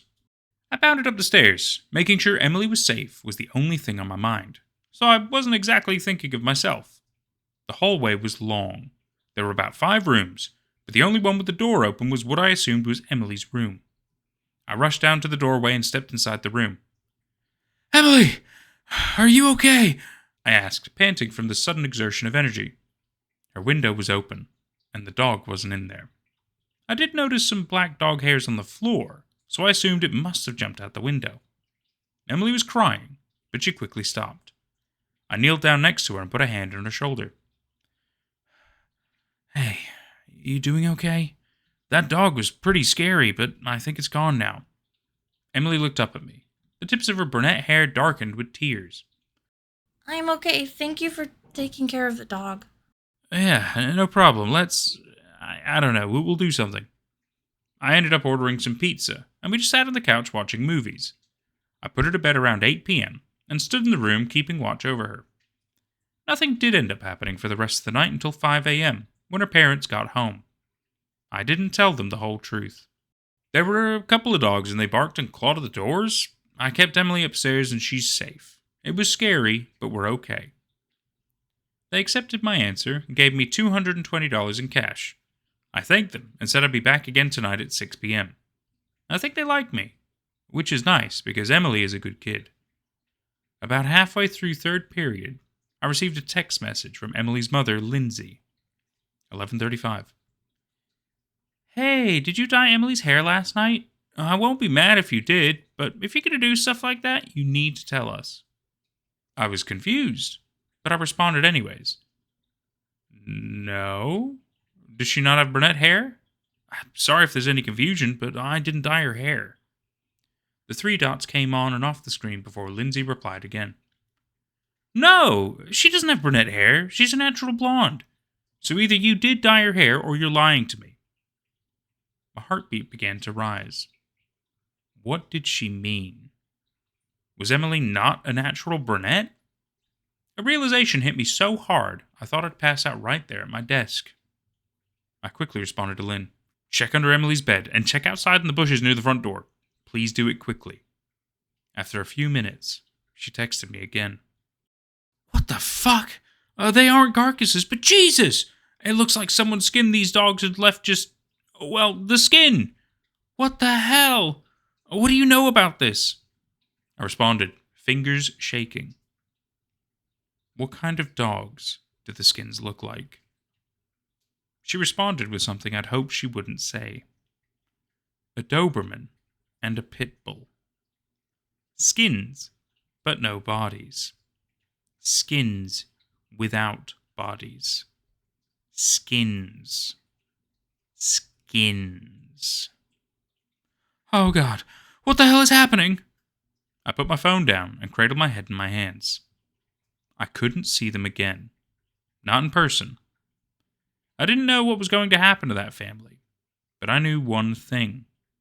If they were in that house with whatever was wearing Emily's skin, they weren't safe. I was just thinking of how bad it'd be if Lindsay found Emily's skin in her room when I received one last text from her. I think something's in the closet.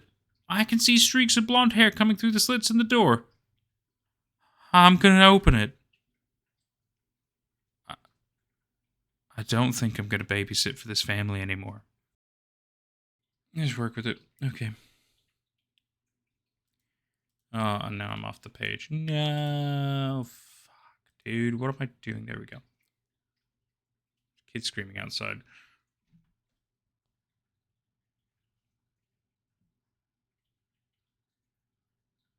It's like blood-curdling screams. What the fuck? I gotta assume they're fine. I don't think any. They must be playing. Okay, let's get back on track. And that was, I was tormented by a dog while babysitting. I don't think it was a dog. Now, sadly, the person that I requested this from, their account no longer exists on Reddit.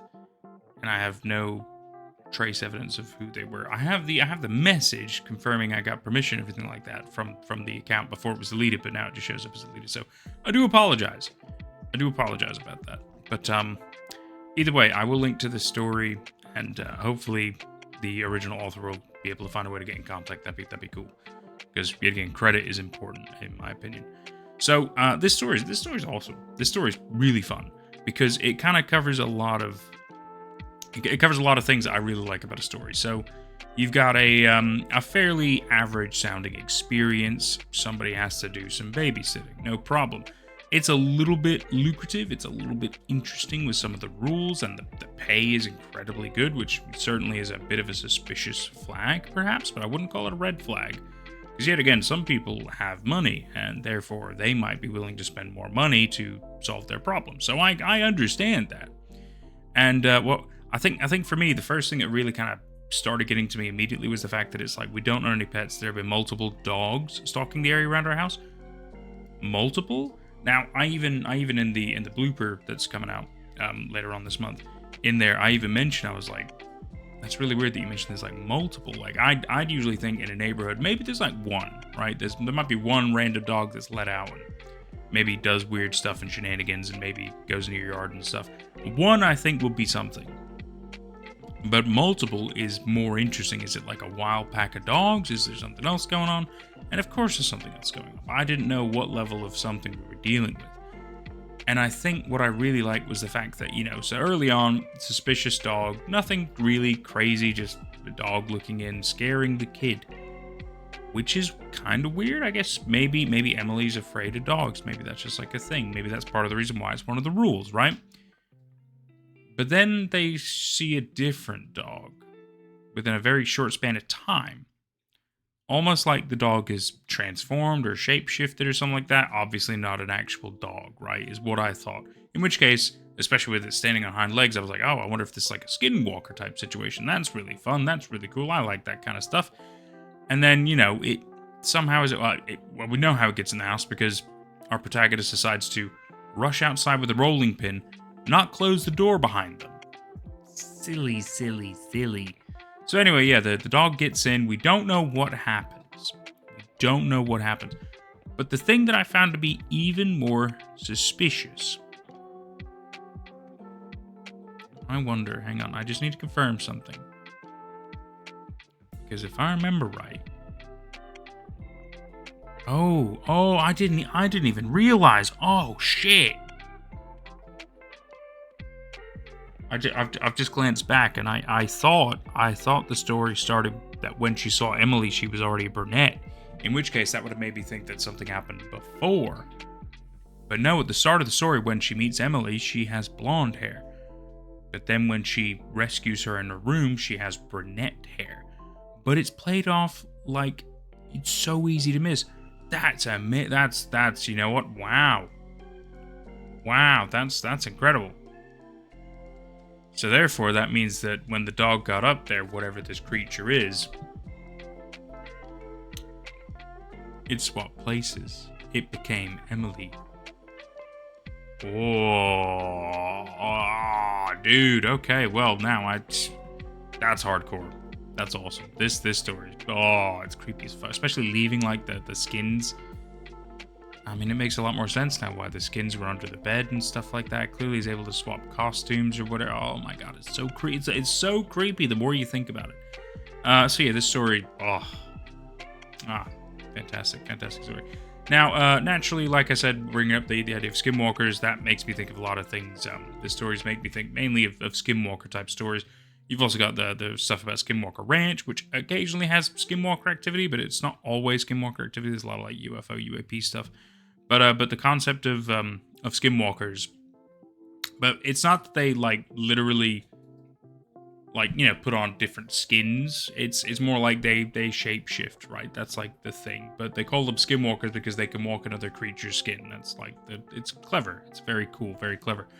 The other thing this made me think of, because it's talking about like skin and wearing skin and loose skin and stuff, is one of my favorite movies of all time, The Silence of the Lambs.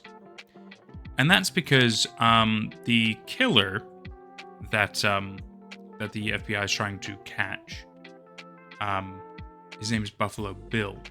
And the thing about Buffalo Bill is he cuts off people's skin. It's pretty hardcore. I think he makes like some furniture out of it and stuff like that. It's fucking wild. It's very cool. I think also I think Texas Chainsaw Massacre as well, because he makes like masks out of people's like faces, right? I think that was a thing. So yeah, those are cool things I thought about. This was fun. This was a great story, and I've really enjoyed it, and I sure hope you have too. I have been Nate at Night, and I will see you for whatever's next. Take care out there. The last day of summer. Me and my friends were exploring this abandoned building once, and it was crazier than we thought. So me and my 3 friends, let's call them Joe, Bud, and Reagan, we were bored on the last day of summer and wanted something exciting to do. Bud said, "How about we go explore something?" At first, we didn't really want to do that.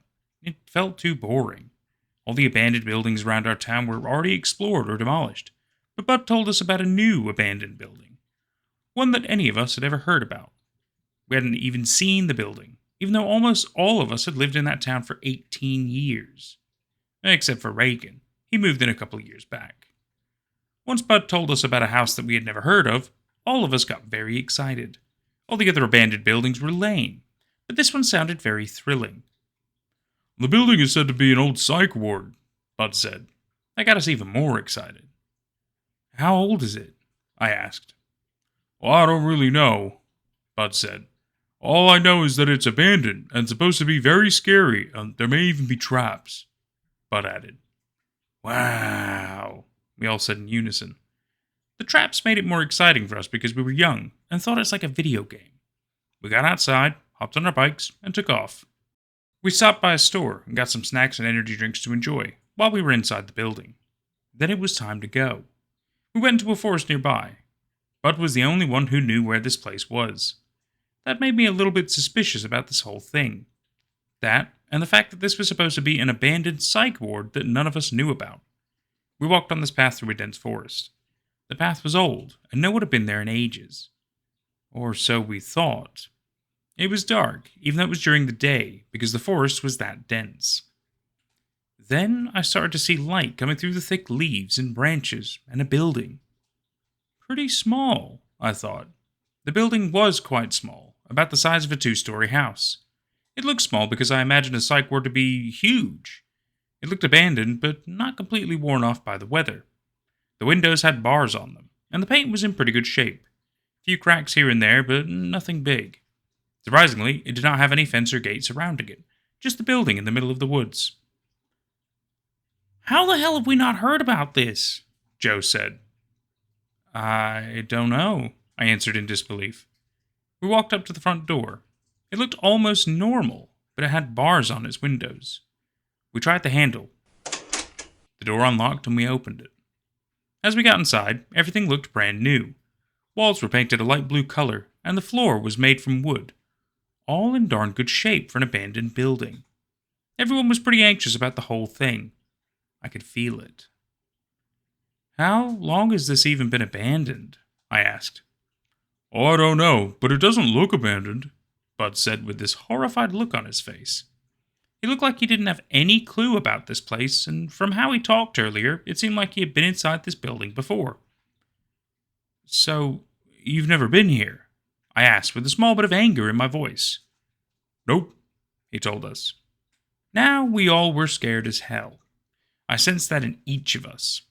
We were all scared and wanted to get out, but our egos didn't allow it and we continued exploring. We went into a room. It had a sofa in it and a couple of chairs with restraints on it. Wow, this actually is abandoned and old, Reagan said. These types of chairs were not used anymore, he added. Apparently, he was really into abandoned hospitals and psych wards and had been researching them a lot. Then we heard a ghostly voice whisper, Get out! What the fuck? Joe said loudly. Then we heard a door slam shut with footsteps, followed by what seemed to be chains rattling or someone walking with chains on their body. We looked behind us and the door to the room was closed. Did that door just slam shut? I stuttered. I was terrified and almost had a panic attack. I think it did, Reagan said, also stuttering. We need to get out, Bud yelled. So we did. Joe went first and opened the door slowly. We heard nothing. We stepped back into the lobby. We heard a whisper. But I couldn't hear what it said. Then we heard the chain rattle again. It sounded like it was coming closer, and it was. Every second that passed, that sound came closer and closer. We started walking towards the exit.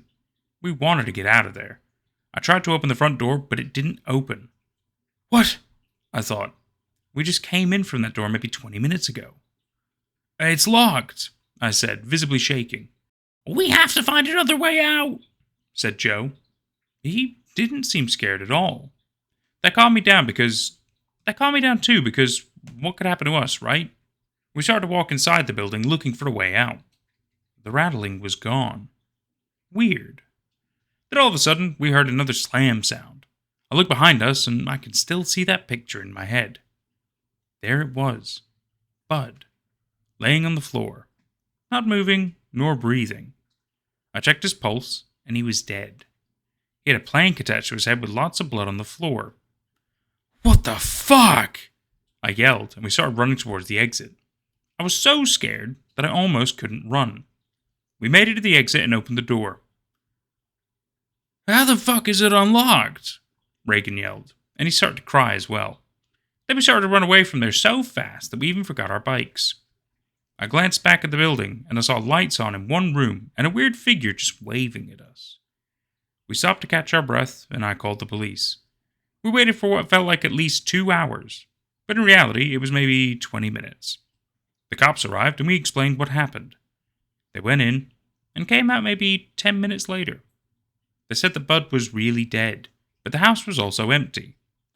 We were all shocked and started to cry a little. Or at least me and Reagan did. Joe was calm. Too calm. It was bizarre.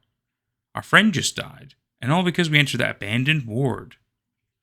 I never thought that this would be the last time I'm going to see Bud.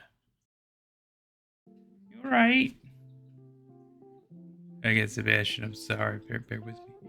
Bear with me. You okay, buddy? You okay? Do you want to say hi? Come on. Come on. A little blurry, I'm sorry, because of the blur effect of the green screen stuff. Hey, buddy. Alright, you need so much attention, I'm so sorry. I can't help it. I thought I'd just keep going. Oh, he's down. You alright, dear? You be okay? You got food and stuff, so you should be fine. Let's get more water, too. Thought that was a nice thing to do. Okay. Let's jump into this, shall we? And that was The Last Day of Summer by Nathaniel Phoenix.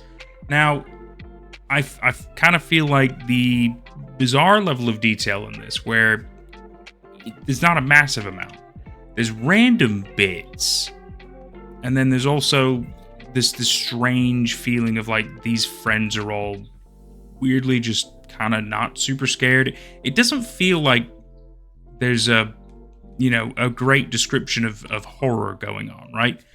Which is it's a bit of a shame. It kind of feels like it's a first story or like a little something you'd submit for like a school report or something like that, right? Something kind of simple and it throws together a fair amount of cliches, and it's just a little you don't really know exactly what the problem is or what the threat is. It takes the fear of the unknown a little too much while also trying to hit you with a bunch of things that could scare you. So I'm a little iffy. I think the story's all right. I was drawn to the title of it, which is what made me want to cover it, because I thought I'd time it fairly well with the actual end of summer. I thought that'd be kind of fun. But I think it's fine. I think there's nothing wrong with the story. I think it's quite good.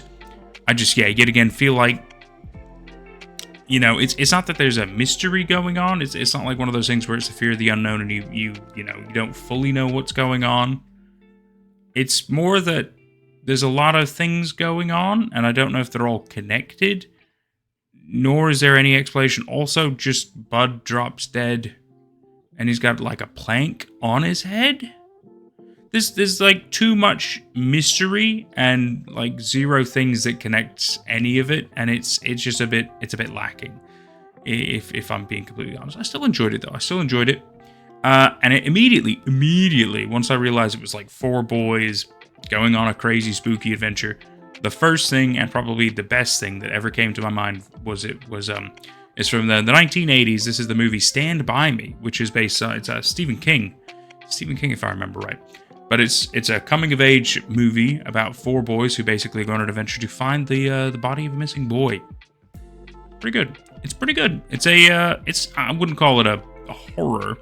It has a horror element to it, but I wouldn't call it like outright horror, But yeah, Stand By Me. I think that's for sure just the immediate best call for that. Fuck. Might have been a bird. I'm not sure. It sounded like a door, but I'm home alone, and I know I will be for the next 3 hours. So that's strange. Don't know if it was picked up. This is quite good at not picking up a variety of noises, unless I'm talking. If I'm talking, it can't block it out. But if I'm not talking, then it doesn't pick it up. So strange. I doubt there's anything to it. It's probably just a bird outside. Anyway, I've been Nate at Night. I've had a fantastic time, and I sure hope you have too. We will... Sebastian? Sounded like a little murmur meow kind of a whistling noise. It was a very low noise. Sebastian? That's him.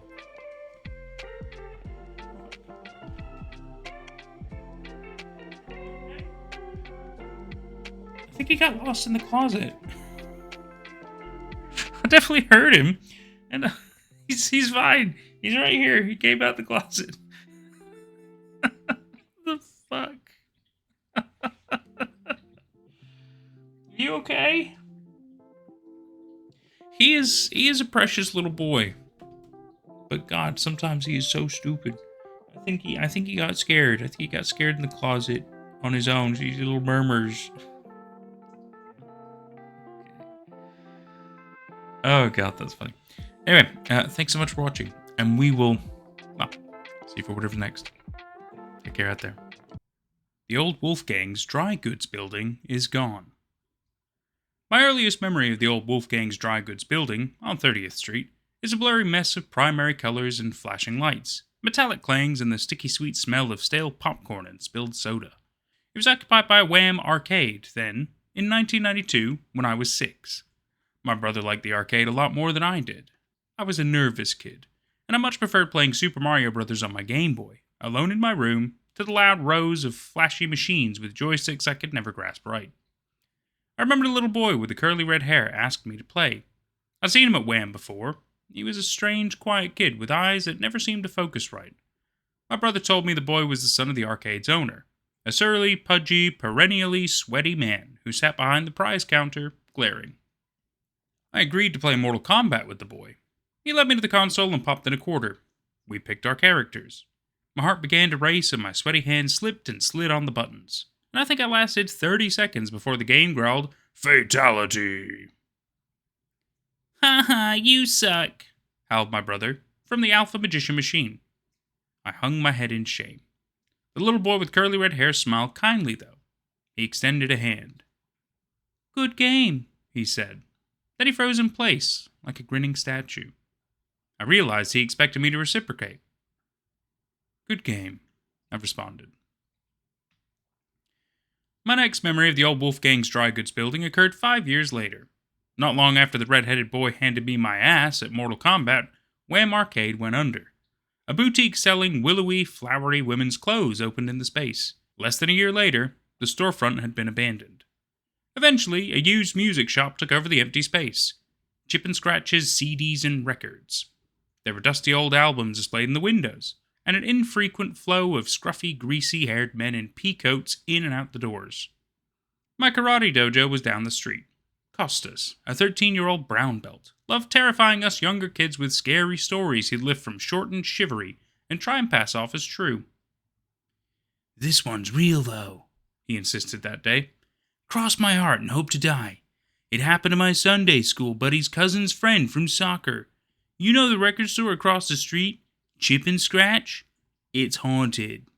A green belt snorted. "You still believe in ghosts, Costas? That's sad." "That's sensei to you, Carrero. The building was built in like 1900 by a guy named Wolfgang Stout. He had a store and sold random crap. Wolfgang's Dry Goods. But later on, during Prohibition, his real business was a speakeasy. That means he sold illegal alcohol." "We know what a speakeasy is, Costas," said another boy. "It's sensei. And yeah, he sold illegal alcohol in the basement of Wolfgang's Dry Goods. There was a secret door to go down there. You couldn't get in without the password. And everybody used to say that old Wolfgang Stout didn't just keep liquor in the basement. It's where he buried the bodies of gangsters who pissed him off." Costas paused for effect. I breathed deeply, in and out, trying to slow my racing heart. I didn't like horror stories. "My buddy's cousin's soccer friend was a dude named Kevin. Before the record store opened, when the building was empty, he and a group of guys broke in because one of their brothers dared them to. The other guys said it wasn't even scary. But Kevin got weird after. Once, he asked my brother's cousin if he knew the man with suspenders and a hat following them. But there was no man there." I wiped my sweaty hands on my karate pants.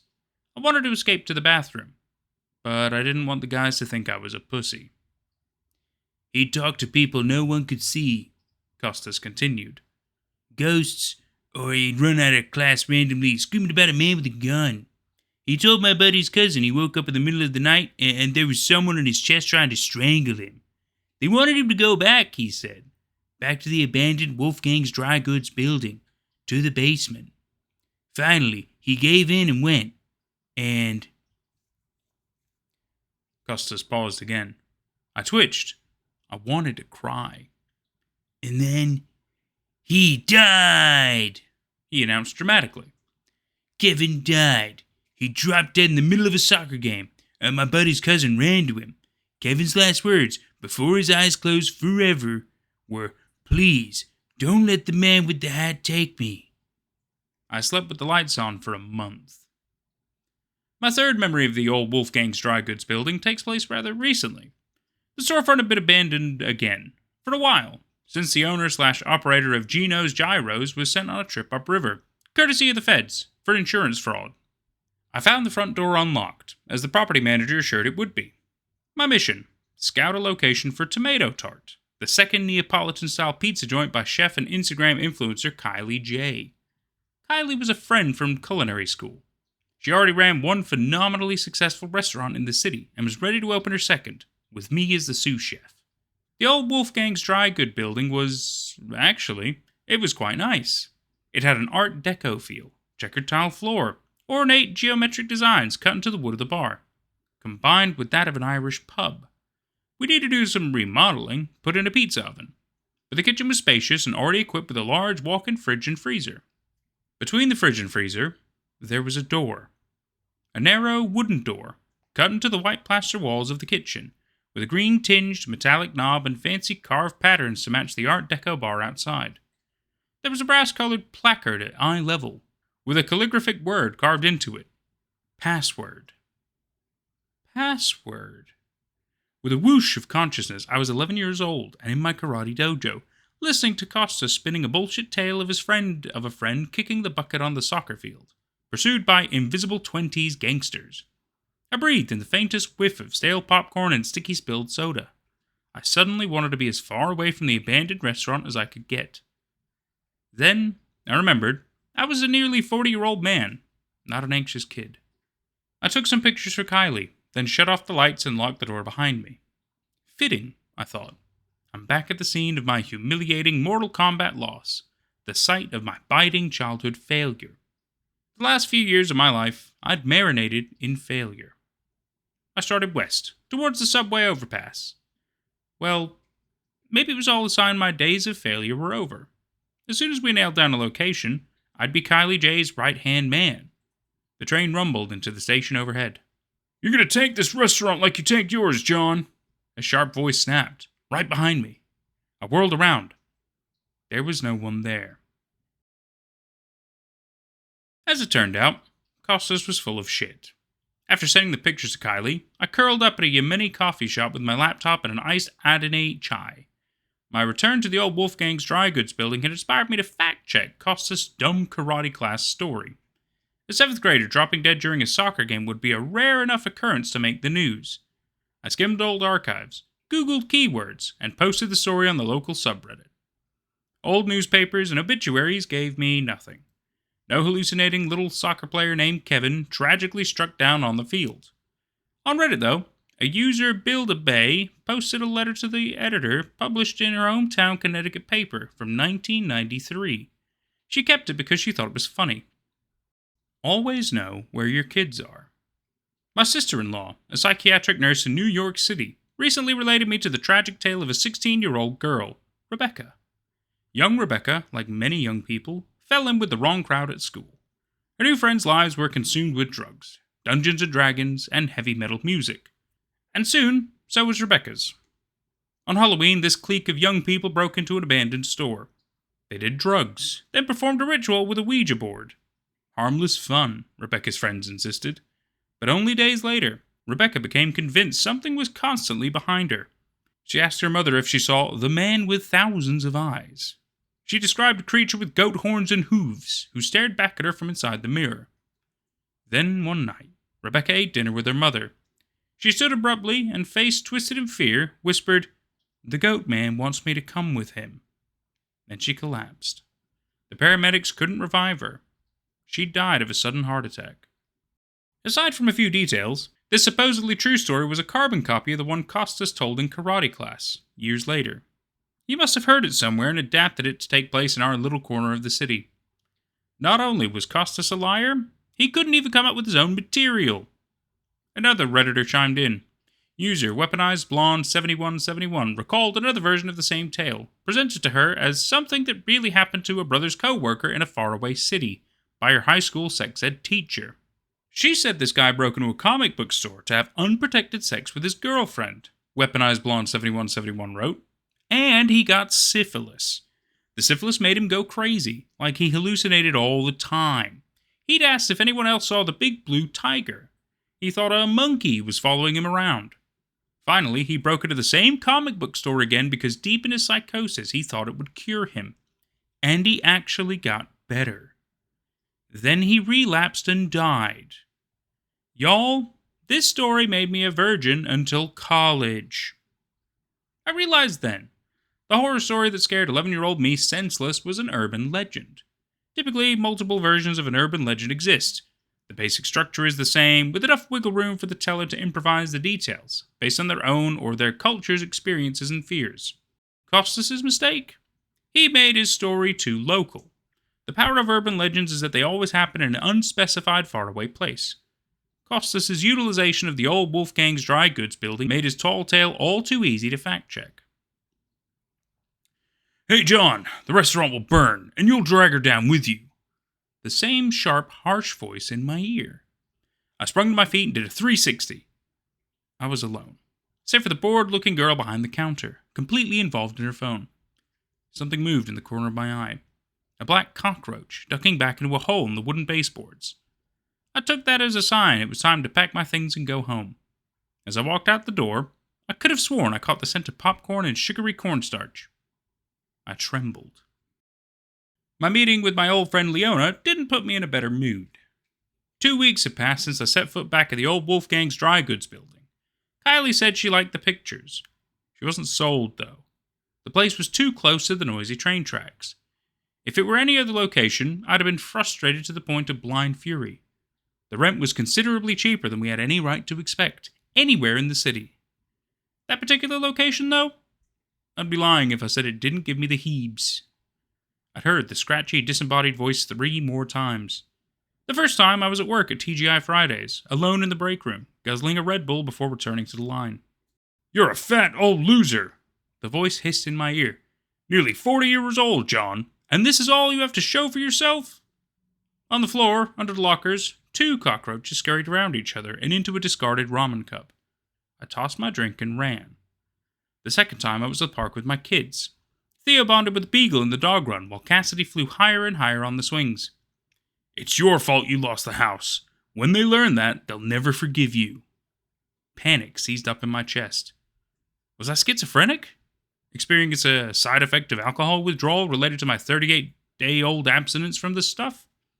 I made a mental note to call my GP on Monday. I gathered the kids and told them it was time to leave, bribing them with the promise of gelato. The third time was later that same day.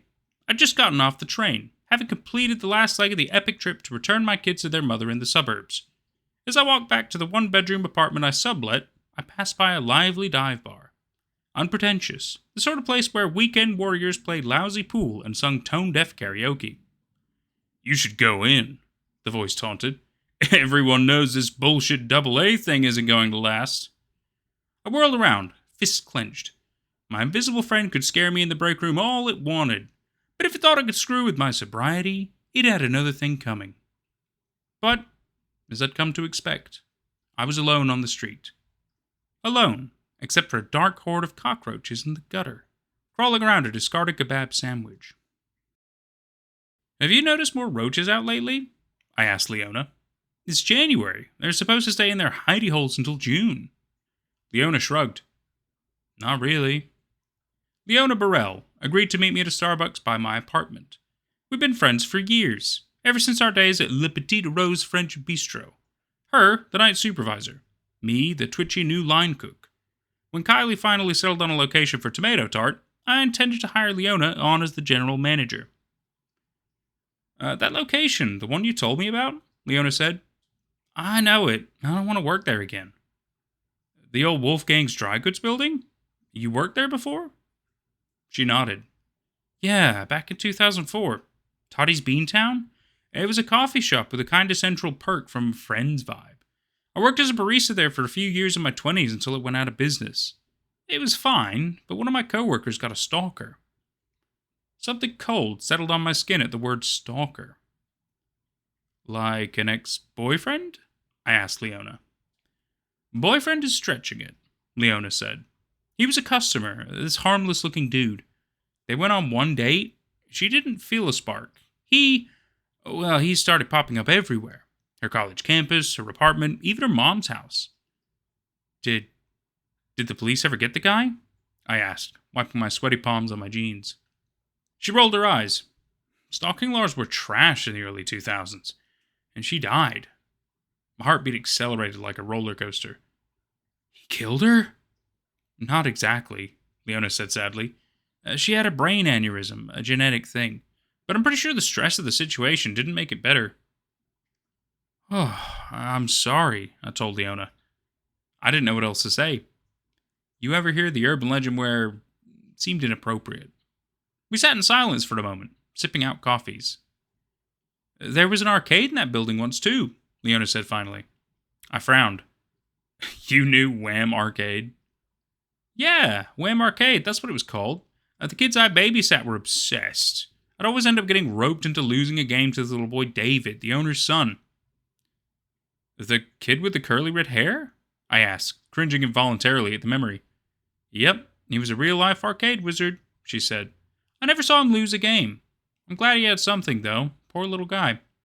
What do you mean? She eyed me like I was the most oblivious person in the world. John, you seriously didn't notice? I was 10 and I picked up on it. Picked up on what? An uncomfortable sourness curdled in my veins. He was skinny, like malnourished skinny, and there were always bruises all over him. I hadn't looked at my Reddit post in weeks. After my coffee with Leona, though, I had an irresistible impulse to check in and see if any other Redditors had chimed in with added perspective. Because I didn't know. I couldn't say the words, not even to myself. I'm a nearly 40-year-old adult and father. I'm not a nervous kid. Reddit, though? Reddit delivered. Oh, did it ever deliver. First user, Boylan Bass 3500, had done some research. He gave us all the full history of the old Wolfgang's dry goods building. Construction was begun in 1912 and finished in 1913, he wrote. Wolfgang Stout, the original owner, ran a dry goods store there until his death in 1928.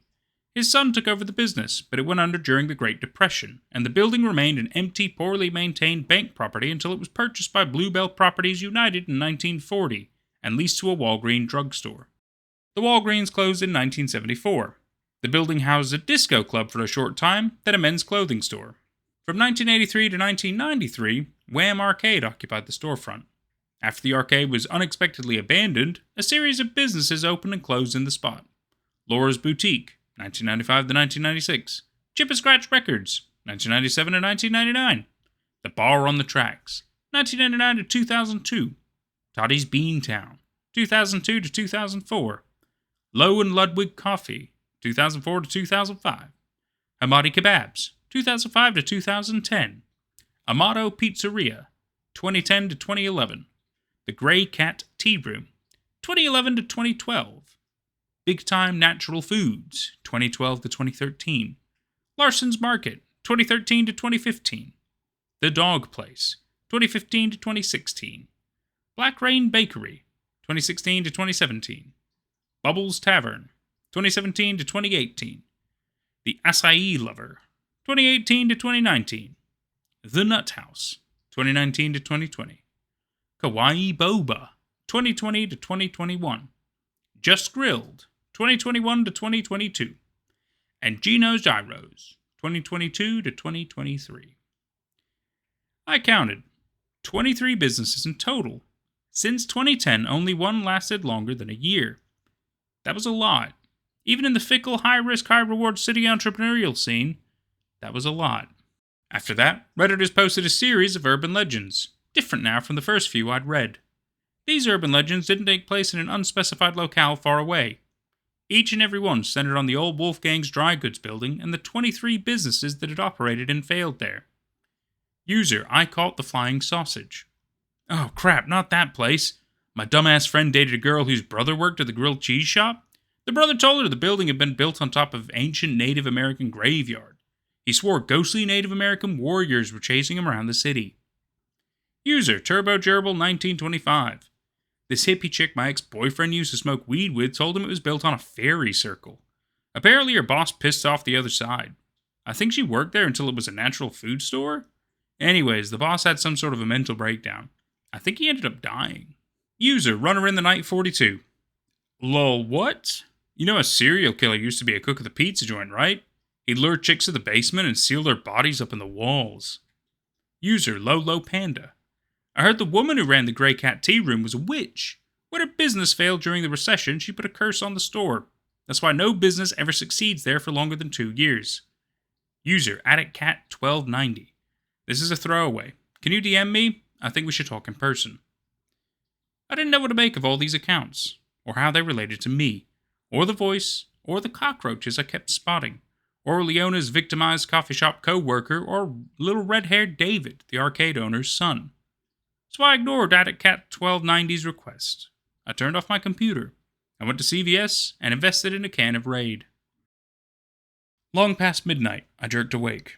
I felt something small and itchy brush against my leg. Or maybe my eyes snapped open because my spidey senses alerted me I wasn't alone. Through my bedroom window, the city lights cast a pale, silvery column across the floor. A small, fast-moving blotch jutted into the light, then disappeared in the darkness. I sat up in bed and reached for my light. Wispy, disorganized legs skittered across my hand. I jerked back as I pulled the chain. My room was coated in cockroaches. Hundreds of cockroaches.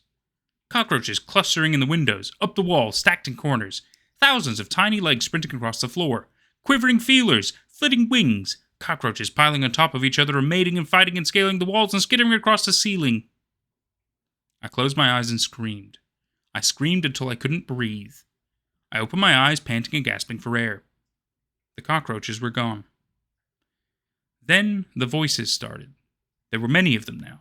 Male and female, guttural and nasal, vicious whispers and mocking taunts. How did you get so fat, John? You're a slightly better father than you are a businessman, but that bar is practically on the floor. Your face looks like a French bulldog crossed with a rat. You're such a loser. Do you fully comprehend how embarrassed your parents are to have spawned you? Thank God your brother's successful, or they'd probably kill themselves in shame. Your ex-wife is better off without you. Your kids are better off without you. I couldn't take it anymore. I stood up, threw on jeans and a sweatshirt, grabbed my laptop, and ran into my apartment. If you want us to go away, a sing-song female voice cajoled. You know where to find us. I took refuge in a 24-hour diner. Kylie had sent me a message. Went to see the potential location by the river, she typed. The plumbing doesn't work. Surprise. You'll never guess how much money this low-life property manager had the absolute gall to quote me. Let's talk more about the place you saw tomorrow. I'll deal with the noisy train so long as the toilet's flush. She was warming up to the old Wolfgang's dry goods building. The place where 23 businesses failed. The cursed location, claimed by fairies and ghostly Native American warriors, where a serial killer buried dead girls in the basement walls. I logged on to Reddit and messaged AddictCat1290. I asked when and where she wanted to meet. AddictCat1290. Claudia. Met me at a hipsterish coffee shop. Claudia was a bony blonde in her mid-30s, a bank assistant manager. She had a prominent nose and wide-set eyes, and her skin wrinkled in a way that gave the impression of rapid recent weight loss. She picked at her nails as we spoke, her eyes darting to and fro. You think the old Wolfgang's dry goods building is haunted? I said. She pursed her lips. I don't know. Haunted might be the wrong word. I'd say it chose me. The place chooses people. I nodded. I used to walk by the building on my way to the train, she explained. Back when the grilled cheese shop was there. I'd stop for a coffee and a breakfast sandwich a couple times a week. I got friendly with this young guy who worked there, a kid named Sam. We'd talk about TV shows and baseball. Well, one day Sam disappeared. His coworker told me he'd had a mental breakdown. I felt sad, but there wasn't much I could do. It's not like we were besties. Something tugged unpleasantly on my id. My dumbass friend dated a girl whose brother worked at the grilled cheese shop. The Reddit thread. The guy who'd been chased by ghost warriors. I kept on going to the grilled cheese place, and then when it shut down, the gyro place. Claudia continued. I can't explain what happened. I've always been nervous about doctors and hospitals and medical stuff. I had allergies when I was a kid. I was poked so many times I developed a lifelong fear of needles. But that all happened years ago, and I thought I'd gotten over it. She took a deep breath. Suddenly, one day I started seeing these people in white scrubs with caps and masks, standing there on a street corner or subway platform staring at me, sometimes holding a cartoonishly huge syringe with a giant needle. No one else could see them but me. At first they kept their distance. Then one appeared in an elevator, and then I woke up to a giant man in scrubs standing over my bed. I trembled. Goosebumps rose on my arms. I see cockroaches, I told her. She raised her eyebrows. Are you scared of bugs? Not exactly. I took a deep breath. I used to co-own a restaurant, Diego's Hideout. Mexican fusion. Claudia looked confused. I decided to not feel offended she never heard of my restaurant. She'd been honest with me, I could be honest with her. We were successful. Ridiculously successful. A couple people complained they'd seen roaches in the dining room, but I didn't think it was an immediate problem. It was a city in the summer. There's roaches everywhere. Then one morning I walked into the kitchen, and the entire place was crawling with cockroaches. They were all over the floor and walls and the dishes in the sink. My body twitched. Words couldn't do justice to the physical, icky sensation of watching those legs and feelers and crusty wings writhe and clutter. We had to shut down for 2 weeks, I continued. Word got out why, and we never recovered. Turns out no one wants to eat at the Roach restaurant.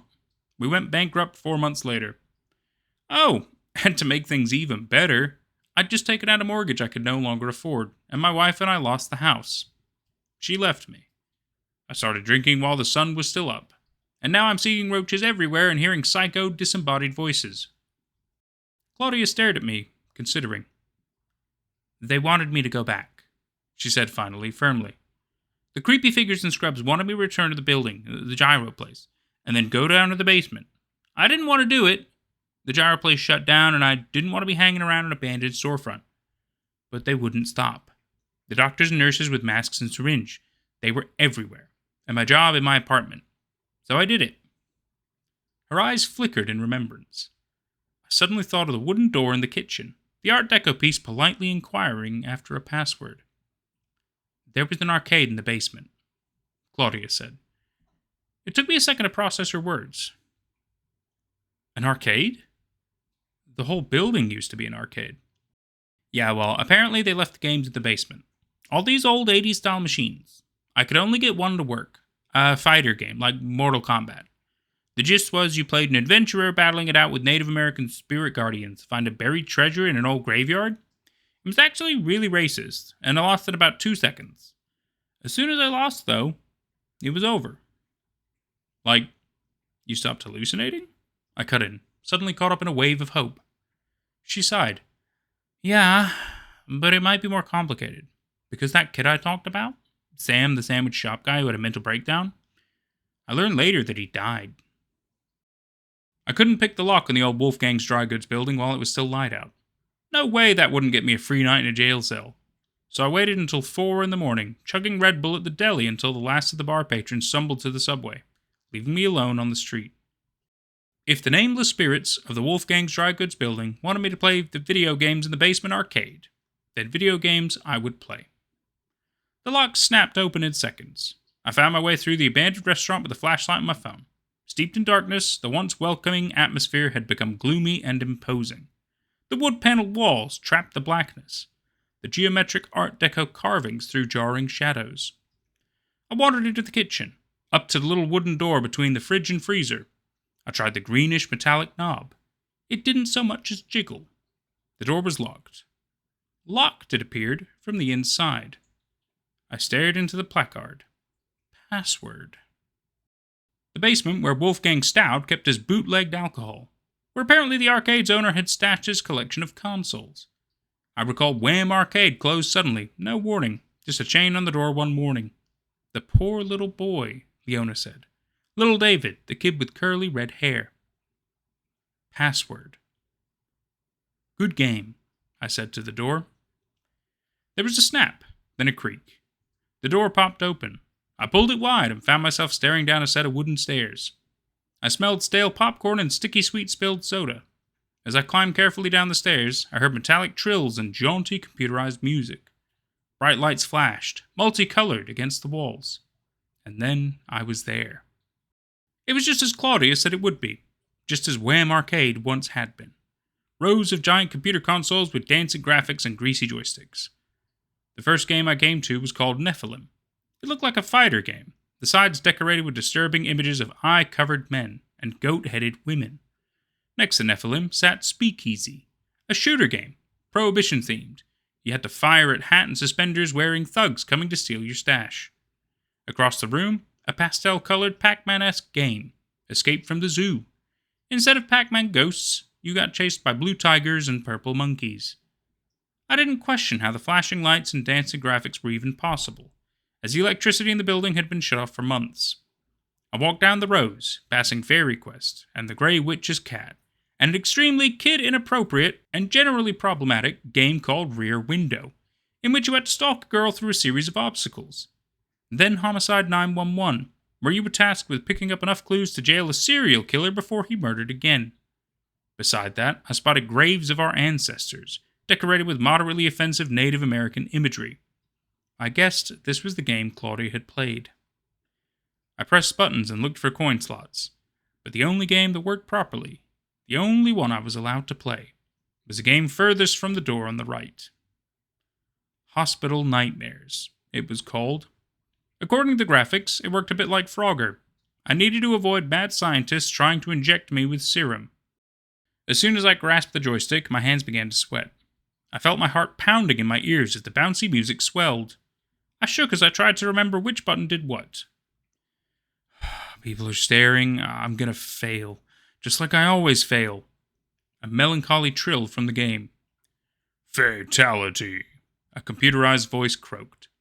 I stepped back, watched my pathetic avatar collapse to the ground while a ghoulish doctor laughed maniacally.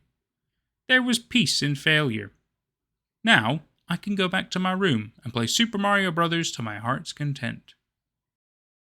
I don't remember leaving the basement arcade, or taking zigzagging trains home, or collapsing into bed. The next day I awoke past noon from the best sleep of my life. I didn't see any more cockroaches or hear the voices. I worked a shift, then made plans with Kylie, then went to an AA meeting. I texted Claudia a couple of times. I told her she was right. An operating arcade had been squatting in the old Wolfgang's dry goods building basement. For days, she ignored me. Then today, someone texted back. Claudia's sister. She told me Claudia was dead. Sudden cardiac death. A heart attack in her sleep. Secondary to some structural problem she hadn't known she had. I offered the sister my condolences. I said I'd only known her for a short time, but Claudia was there for me when I needed honesty and direction, and for that I'd eternally be thankful. I tried really hard not to think about the fact that she died the exact same night I'd broken into the old Wolfgang's dry goods building and gone down to the arcade in the basement. Or that her time of death was uncomfortably close to the time I must have lost miserably at the Hospital Nightmares game. Alright, so, not sure what to say here. This is Jose, John's brother. I found this account on my brother's computer. If you're reading this, I'm really sorry to break it to you. But John passed away 3 weeks ago. We're still waiting on autopsy results, but we think it was an aortic aneurysm rupture. I'm tempted to say my brother must have been losing it, that he was suffering from either an undiagnosed mental condition or a brain tumor. But his Reddit post is still up. And I don't know. This is all too weird for me. Basically, I see the situation as John saw it. As thus. The old Wolfgang's dry goods building is haunted by a supernatural entity. This entity chooses people. It latches onto them, stalks them, casts horrific hallucinations, plays off their fears and insecurities. It lures them in, then leads them along a breadcrumb trail to the arcade in the basement. Here's where it gets tricky. The quarry, my brother John or Claudia before him, plays one game. What they're playing for is the life of the previous quarry, against a game based on the previous quarry's specific narrative and hallucinations. Claudia lost her game, so Sam the sandwich guy died. John lost his game, the game with the killer hospital and insane doctors, and Claudia died. Following this logic, I'm left to assume the building claimed another quarry after John. That new quarry found their way to the basement, where they played a game against, a giant cockroach or something. They lost the game, then John died. It's the stuff of fairy tales. An entity that collects people, takes possession of their fears and their stories, and keeps them locked in a basement in the form of 90s-style arcade games. I'd say it's all a stupid urban legend. Except, the old Wolfgang's dry goods building is gone. It caught on fire, accidentally or intentionally, no one is sure, and no one particularly cares. And by the time the firefighters got there, the building was beyond saving. There were no old arcade games found in the basement. The basement was empty. However, the crew cleaning up the debris made a gruesome discovery sealed into the basement walls. A small corpse. The remains of a 5 to 7-year-old child, shoved into the insulation and plastered over, hidden away for years and forgotten.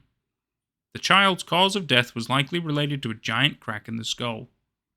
A DNA test revealed the dead kid to be David M. It's suspected he died at the hands of his father, Wayne M., who owned the Wham arcade in the 80s and 90s. And that was The Old Wolfgang's Dry Goods Building is Gone by Nikki XX. This story is... It's so good. It's so good. It's got all kinds of interesting little pieces that kind of tell you even more. There's all these weird urban legend elements that tie it together in a variety of different timelines and scenarios, which are all still weirdly similar. It's so good. It's so good. Weirdly, immediately made me think of the movie Poltergeist. If I'm being completely honest, it's definitely not entirely the same. That is for sure. Obviously, that there are big differences, but it's with the fact that it's like the spirit. Oh, I guess Monster House as well is a decent example. But so I think the important question really here is David. So David is this tortured child, even when he was alive. It sounds like. I mean, abused, tortured, however you want to define it, and it's sad. It's sad. It's tragic, and I think some of the real big questions I have about it. So he's haunting the place in some weird way based on the things that he knows, which is why everything comes in the form of an arcade game. Which determines what happens to the person he is previously haunted. But from our understanding, whenever the new victim loses that arcade game, the previous victim dies. But what if they won? I wonder if they won, if the cycle would still end, but they didn't die. But I think the problem is, David's not going to be like a normal spirit, right? I don't think he's going to move on to an afterlife because somebody wins an arcade game. I think ultimately he's going to be in this endless purgatory cycle, which is tragic. It's fucking tragic. And I think even if they win, the cycle will continue. I think it's never ending, right? It's torture for David, and sadly he has to pass that torture on. Because he himself is stuck in like a loop, is how I believe it. It's almost like he is the building itself, but not in its entirety, mostly just possessing the basement where he was buried in the walls. It's so dark. It's so dark. It's so good. Sorry, there's a little thing on the lens. And I mean, I feel for him. It just irks, and it's horrifying, and the details are good. There's so much good in the story. There's so much freaking good in the story. And I love the fact that even at the end, it turns out we get the little final piece from John's brother, Jose, telling us that John has died. It's all well thought out. It's all well executed. It's sad. But then also the next question is, well, now that the building is burned down, is it over? Is it over? I certainly hope David finds peace. I'll tell you that much. It's sad. It's freaking sad. It's beautiful. It's amazing. I'll tell you that. I really love the story. Yet again, the ones that I said it reminded me of Poltergeist. Great movie. And it's only because of the somewhat similarities when the boy is taken into the ghost realm, or I guess afterlife, or whatever, however you define it. And you can kind of hear his voice around the house, and he's not exactly a poltergeist himself, but he has like a level of ghostly aptitude going on, which kind of made me think of that. The other thing is Monster House, because yet again, it's somebody basically, the wife dies in the movie. I'm so sorry you didn't know that, but you don't even know she's in the fucking film for half of it, so not really a spoiler. And it's a great movie, by the way, Monster House. I thought it was really good. And sadly, so she's been dead pretty much the entire time that we've known her. She dies in the foundations of the house, and she ends up being the house. She is the monster house, right? So it's cool. Those are really the only parallels I kind of drew and kind of thought of. Yeah, nothing else really immediately came to mind, if I'm completely honest with you. Bit of a shame, but not really, because this story's just good. It's just good in and of itself, and I've truly enjoyed it. I look like I'm looking like I'm talking to somebody else instead of the camera, which is just right here, right. Got that weird autofocus going on. It's because I have to use my phone, because I do have a backup camera here in the States, because my main camera has sadly died. So it's a bit of a shame. The cable's broken. Can't do anything about it. I mean, I'm sure technically I could, but fuck that. It's a lot of work, and I could fuck it up. It's an expensive camera. I don't want to do that. I'll inevitably get it fixed, but it's not on the top of the priority list. I have alternatives, and the quality of this is good. If anything, ooh, I can do spooky cool effects like that. I can also show you cat prison. You ready for this? See that? See? Do you see that? That's our solution to make sure the cats don't fuck with each other, which we've called cat prison. So you can get a little cat flap door right there. Right. Oh, it's hard to. Right at the bottom there. You see a square? See a square? But it locks. So it's not like they could just freely go through it. We have to choose for them to do it. But if anything, we don't. We just don't. It's good. It's a good gate. It does a very good job. None of them have tried to get over it. It's fantastic. They can still see each other, which is acceptable. It's acceptable behavior. We need them to know they exist and shit. You know, we don't want them to fight with each other. So yeah, cat prison is where my office is. Love it. Is that a thumbnail or what? Maybe can I get it to focus on that? I don't know if I can.